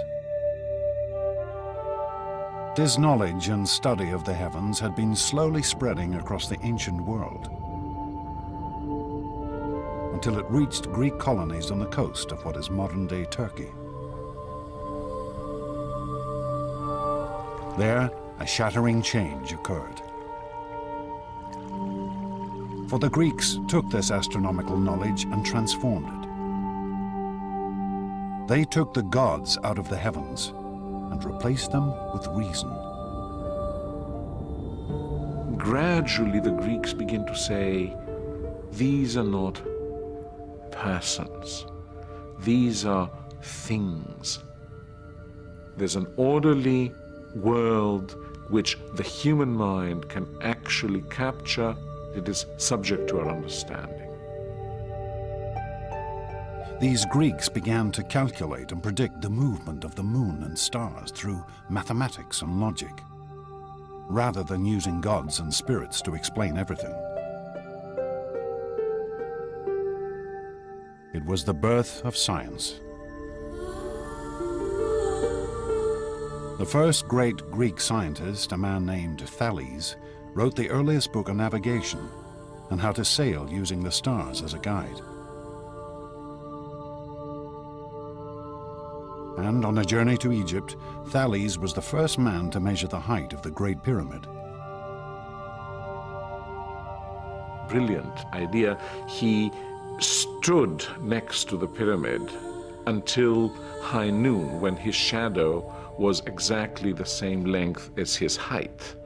And at that point, he measured the shadow of the pyramid and accordingly knew the, the height of the pyramid, which is actually an application of a rather sophisticated geometrical theorem.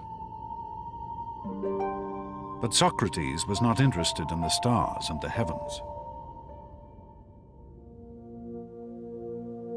He would use this new way of thinking, using reason and logic, to study people. The great change comes with Socrates, who turns his back, so to speak, to the world of nature. What he cares about is the individual. You become an object of study and care.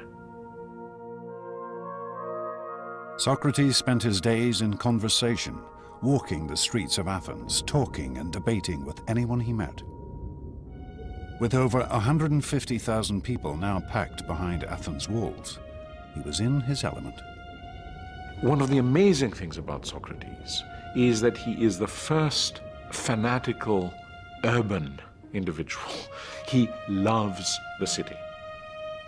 He makes life in the city one of his major concerns. Socrates' life was spent questioning the assumptions his fellow Athenians held about their lives. What they felt was right and wrong, what was good and bad. And he was happy to turn convention upside down.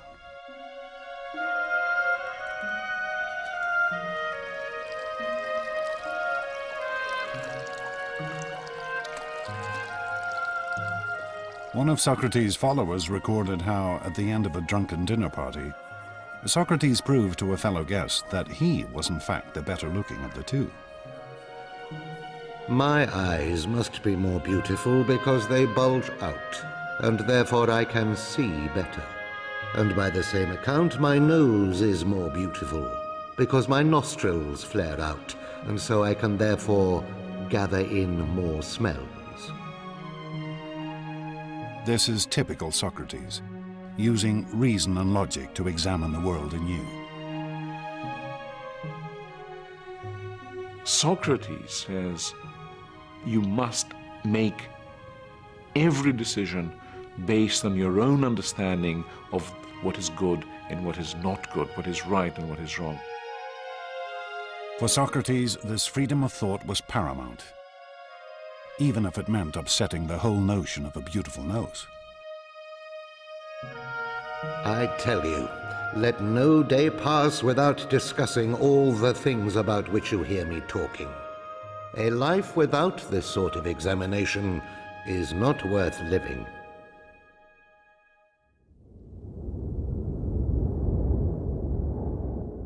But as Socrates spent his days in debate, his city was fighting a war.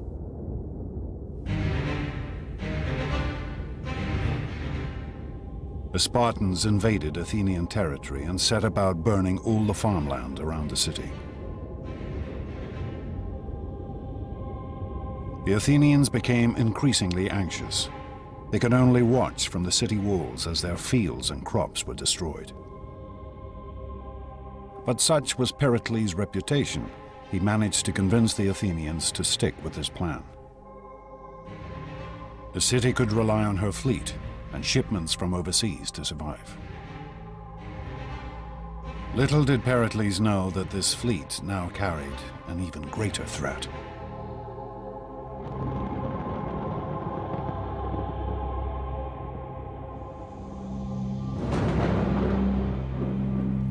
One year into the war, the grain boats that fed the city brought with them an additional cargo: plague. A disease that would now devastate Athens. Pericles' plan couldn't anticipate difficulties that we now would suggest were rather likely in those circumstances of crowding. And the results were horrendous. With the population crammed behind the city walls, the affliction spread like wildfire. The symptoms were horrific. The Athenian historian Thucydides, who lived through these years, recorded its effects. The body was suddenly seized, first with violent heats around the head and redness and inflammation of the eyes, and then the disease descended into the bowels, producing violent ulceration and uncontrollable diarrhea. The sufferings of individuals seemed almost beyond the capacity of human nature.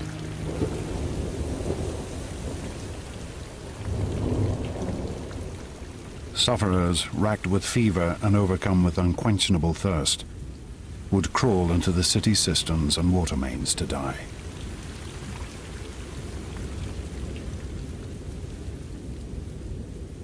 The city must have looked terrible, smelled terrible, been awful to be in, and terror must have reigned everywhere.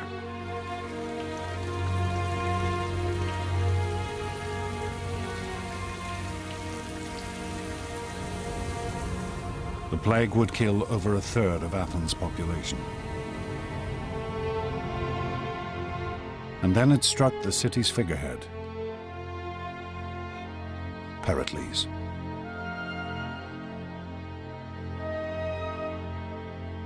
Plutarch, Pericles' biographer, described his symptoms. The plague seized Pericles, not with sharp and violent fits, but with a dull and lingering distemper, wasting the strength of his body and undermining his noble soul.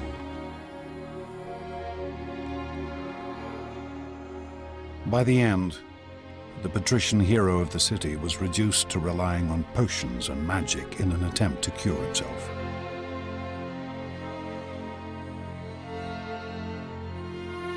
He showed one of his friends a charm that a woman had hung around his neck, as if to say that he was very sick indeed when he would admit of such foolery as this.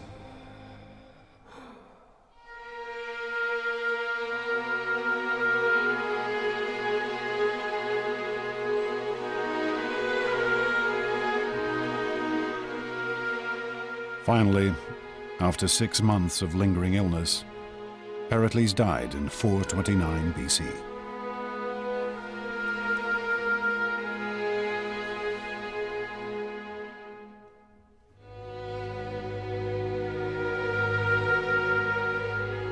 Pericles had planned to make Athens into the Mediterranean's greatest power. But his carefully calculated strategy had brought only disease and death. Like most brilliant men, like most people who have had great success all their lives, Pericles simply underestimated the degree to which some things are out of the control of the very best intelligence and the very best knowledge that there are.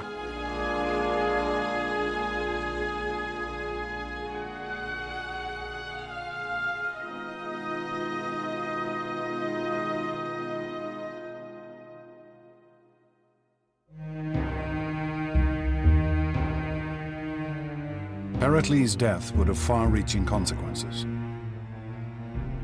It soon became clear that this one man had been the linchpin of the Athenian state.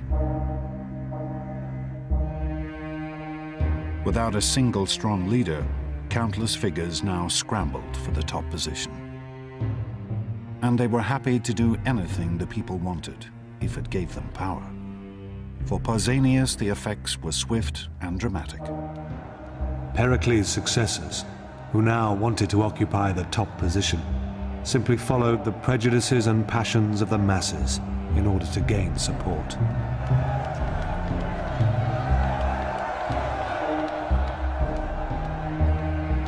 Athenian democracy now revealed a new and terrifying potential. The potential to slide into mob rule, crippling her ability to fight a war.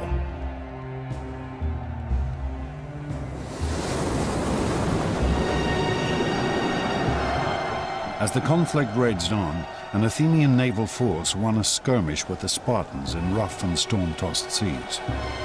The generals who had commanded the force returned to Athens expecting a hero's welcome.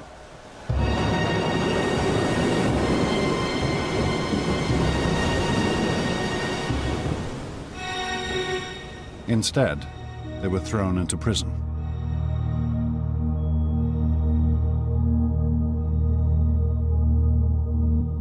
The storm had forced the Athenian commanders to sail straight back to Athens,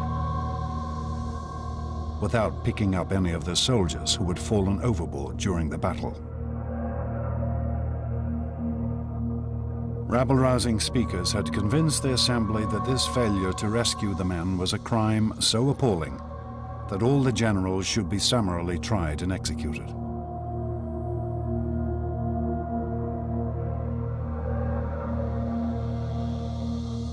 We know of only one man who stood up and attempted to calm the fevered assembly: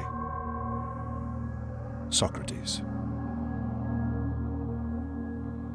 Socrates alone, and against the very, very serious and vocal and aggressive and mad, furious reaction of the public, stood his ground and said it was the wrong thing to do. He was going to vote against it. Socrates' principle of questioning the society he lived in now had a real and practical purpose.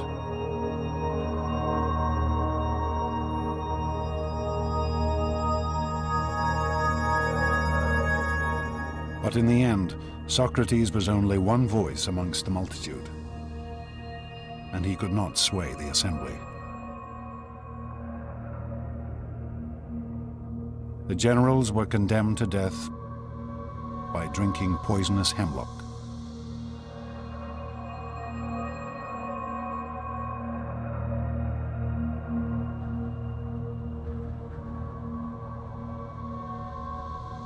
With the assembly in the hands of self-interested despots, once mighty Athens began to lose her way. After the death of Pericles, Athens never again had a political leader with a well-thought-out general picture or a set of goals that he could pursue with reasonable hope of bringing them to fruition. The war against Sparta degenerated into a bitter, dragging conflict that spread over a decade. The Spartans ravaged the land around Athens, and the Athenian fleet kept the city supplied.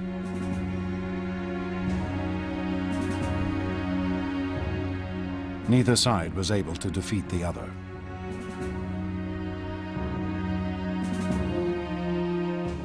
Deprived of victory, the Athenians grew increasingly frustrated. Were they not the greatest state in all of Greece? Surely the time must come for Athens to prove her power once and for all.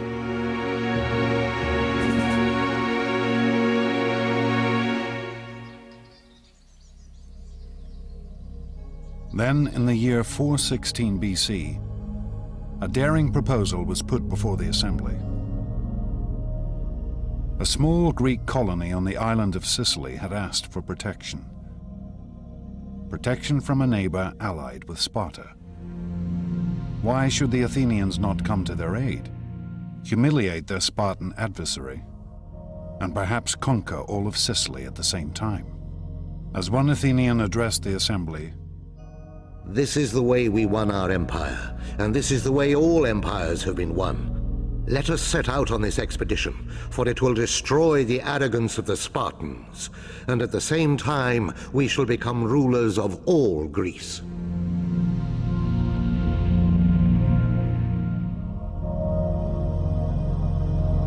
it was a bold plan to be executed on a vast scale, requiring a great fleet of warships and a landing force of over 10,000 men. The Athenians threw themselves into the project with fervor. Armorers beat out new weapons. Soldiers tested out their equipment. Stores were loaded onto a fleet of Athenian triremes. And the shipwrights prepared their vessels for the sea.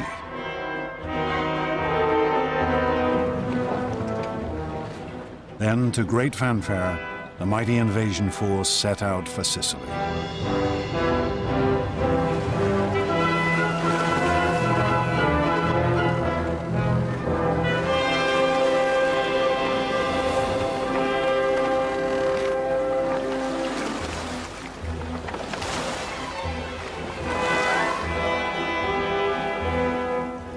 Six months later, word came back. The campaign was not going as quickly as hoped. They needed reinforcements.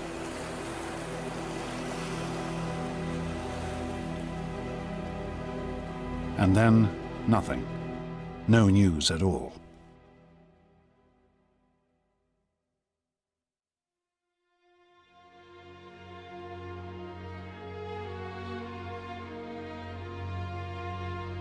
Then, in the autumn of 413 BC, a sailor arrived in the city.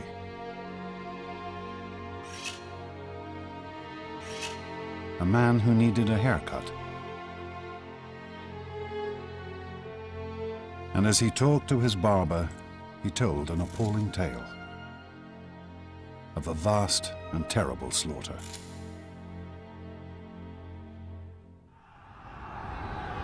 It was the story of an invading army that had been pinned down where it landed, of how its leaders had argued with each other about strategy, of how their food and water had run out, of how they'd attempted to ford a great river in a desperate attempt to escape.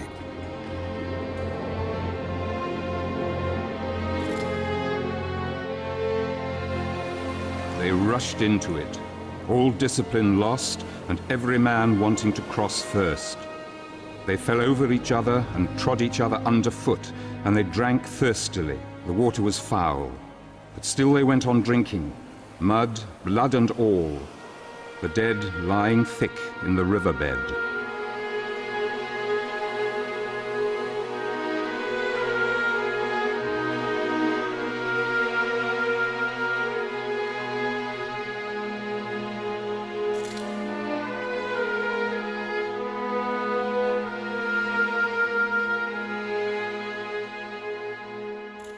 This was how the Athenians discovered that they had been the victims of one of the greatest defeats in ancient history.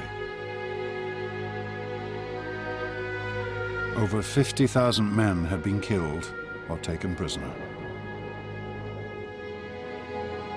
2 entire fleets of Athens' prized triremes had been destroyed. The Sicilian campaign is a mess for a variety of reasons. First of all, it's a long way away. It's over 600 or 700 miles. Once they arrive, they squabble and fight about what to do. But perhaps the biggest problem is there's not a tactical reason to do it. There's not a strategic reason to do it. The motivation is highly self-interested. They believed it wrongly that they could go quickly in, raise the countryside, and win a quick victory and a rich tributary subject state.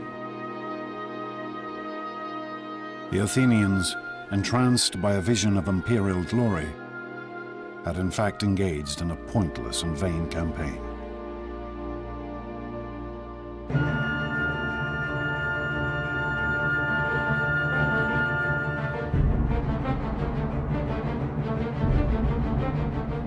With Athens' military power now crippled, her enemies began to close in.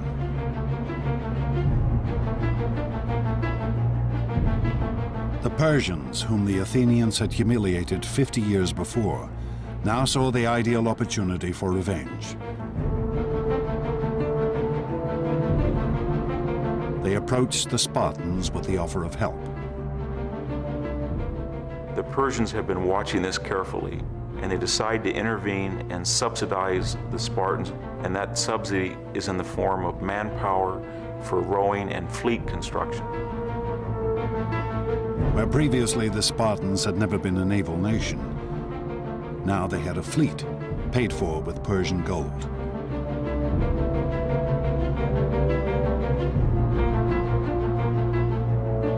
With Athens' navy decimated by the defeat in Sicily, the Spartans could now blockade the Athenian harbors.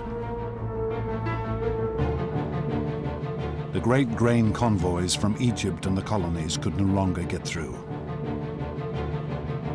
And finally, the Athenians began to starve in the streets.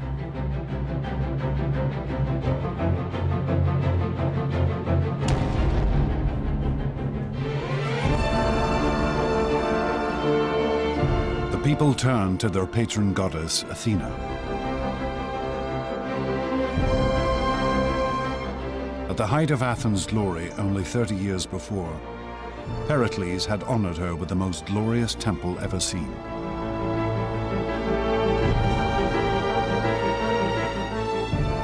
But the goddess could offer no help now.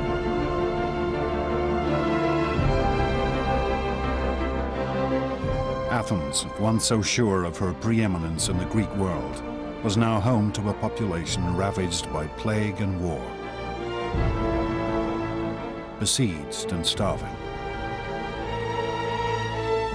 With her treasuries empty and her once proud fleet crippled. In 404 BC, Athens finally surrendered to the Spartan commander, Lysander.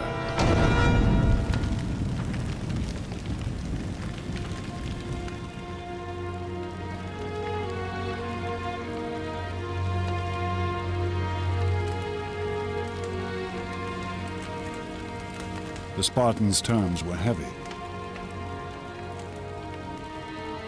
The great walls which had defended the city were to be torn down. Her fleet was to be destroyed.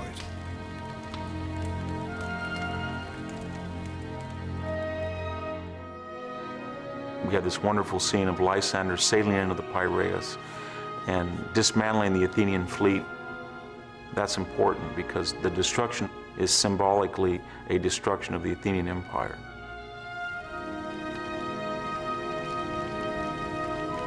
What remained of Athens' mighty navy was put to the torch,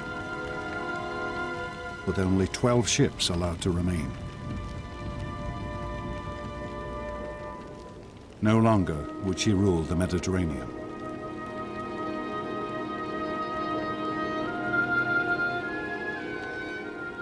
The Athenians became convinced that they could do, finally, in the end, more than they really could. And I think this is really the point in which the potential that Athenian democracy brought about could turn to tragedy. They could achieve great things, they could not achieve all great things.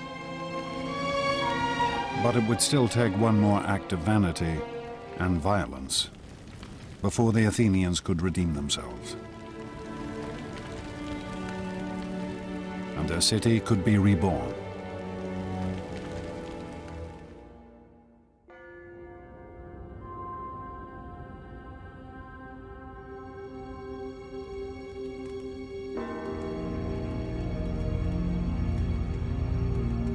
Humiliated, their empire lost, the Athenians looked for someone to take the blame for their defeat. They searched for an enemy within their city walls, someone who had dared to question their dreams of supremacy.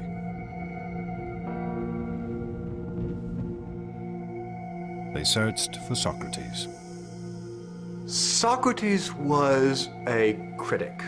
He was critical of the thinking and the thought processes of his fellow citizens, and he was critical about the public affairs of Athens.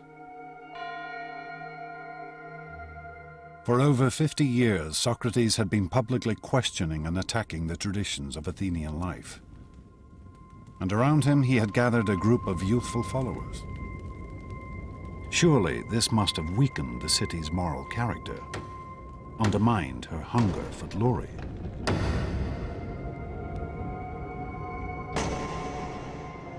Socrates was arrested on charges of undermining the state religion and corrupting the youth of the city.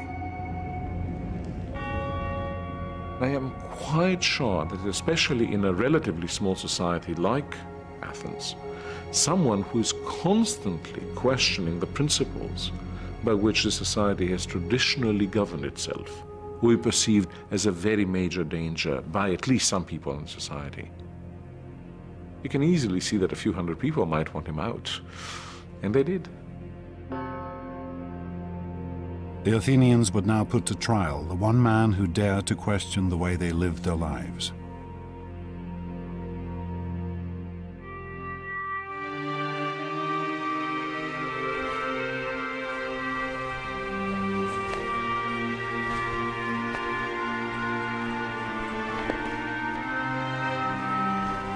Socrates' trial would be held in Athens' central marketplace, under a canopy to shade the fierce heat of the Greek sun. He would be tried by a jury of his fellow citizens, chosen at random, the same kind of group that had condemned 6 generals to summary execution only 7 years before.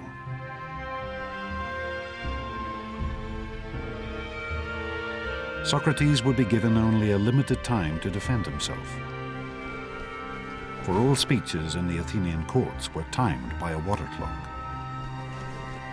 one jar of water steadily running into another.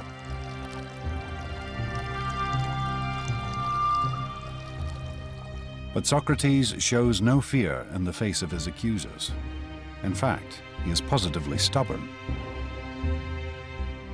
To put it bluntly, I've been assigned to this city, as if to a large horse which is inclined to be lazy and is in need of some great stinging fly. And all day long I'll never cease to settle, here, there, everywhere, rousing and reproving every one of you. It is not an approach designed to win sympathy. Socrates is setting himself and his life against the entire Athenian state. He is doing what he thinks is the right thing to do. He thinks the life he has chosen, this life of thinking for yourself, is the best life. As he says in his speech, the unexamined life is not worth living for a human being.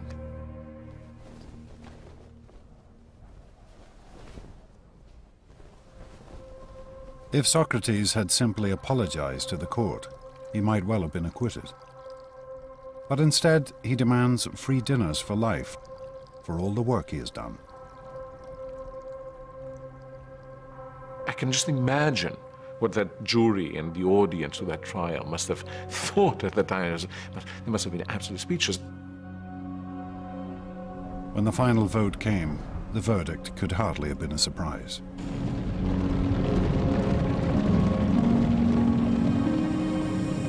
The court found Socrates guilty with the penalty of death.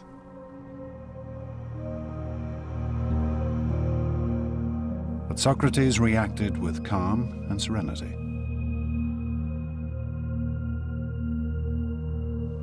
Well now, it is time to be off. I to die and you to live. But which of us has the happier prospect is unknown to anyone but heaven.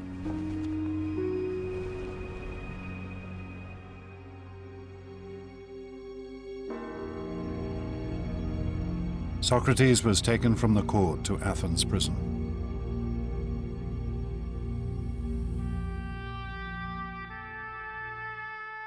The site of this prison still exists. We can still trace the layout of the cell in which Socrates was probably held.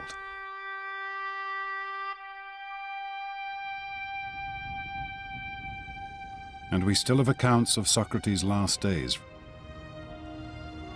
from friends who visited him in his cell.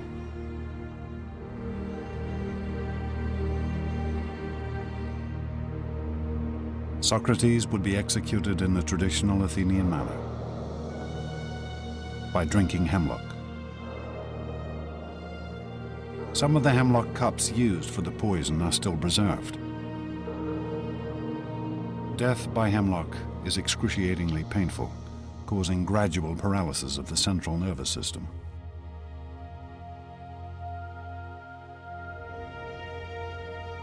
But as the moment of his execution drew near, Socrates turned to his friends, treating the whole affair as if it were nothing at all.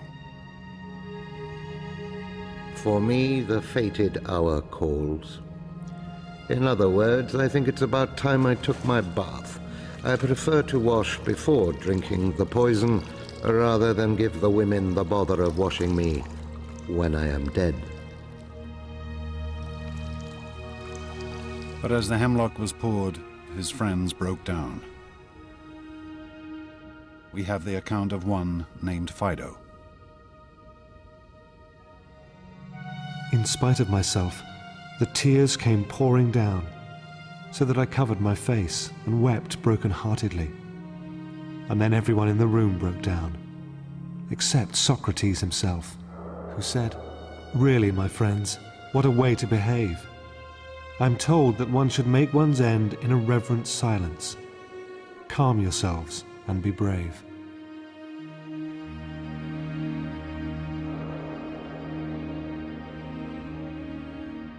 As Socrates lay back on his bed and let the poison take effect, his friends watched in silence. Here was a man who was dying not for glory, not for fame and honor, but for the sake of his principles, because he believed that man should question the world around him. It was a sight they would never forget.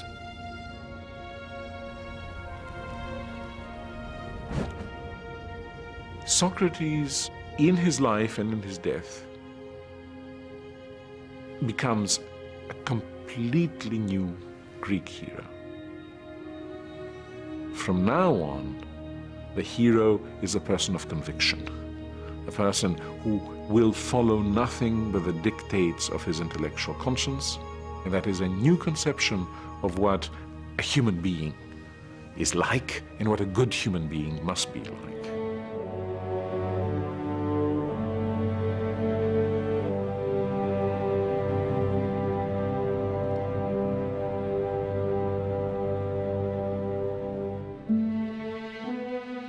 For centuries, the Athenians had believed in one ideal: the vision of a martial warrior hero.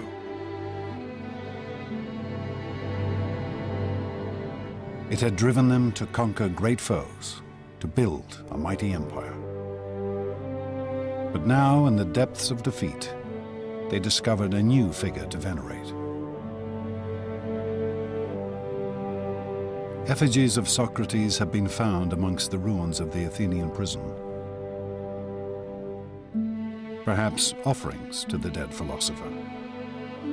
Perhaps the most important lesson that Socrates left is the need to be critical and the need to be self-critical. The interesting thing that I see in Athens in the years after the execution of Socrates is this same capacity to look at themselves and recognize that they have perhaps gone too far in the past, and indeed to embrace a certain kind of maturity. Athens was never again a great imperial power. But neither did her democracy lapse again into mob rule.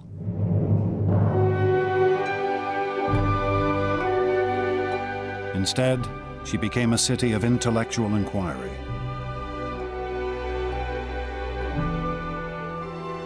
A haven of study and discussion, where Socrates' students and his students' students slowly began to build a world based on reason.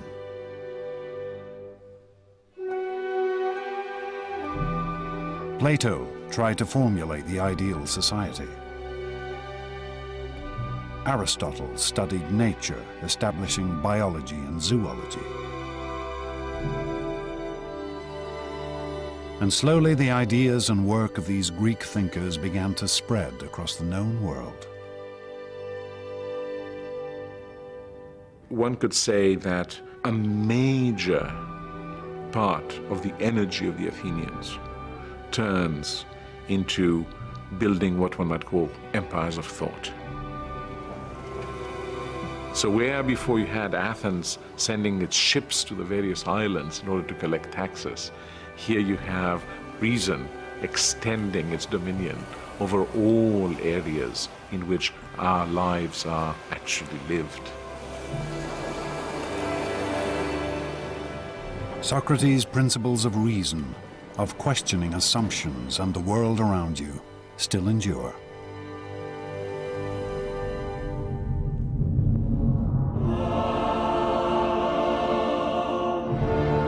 In the space of less than 200 years, the ancient Greeks transformed their world. For amongst these ruins, a few great figures carved a mighty empire.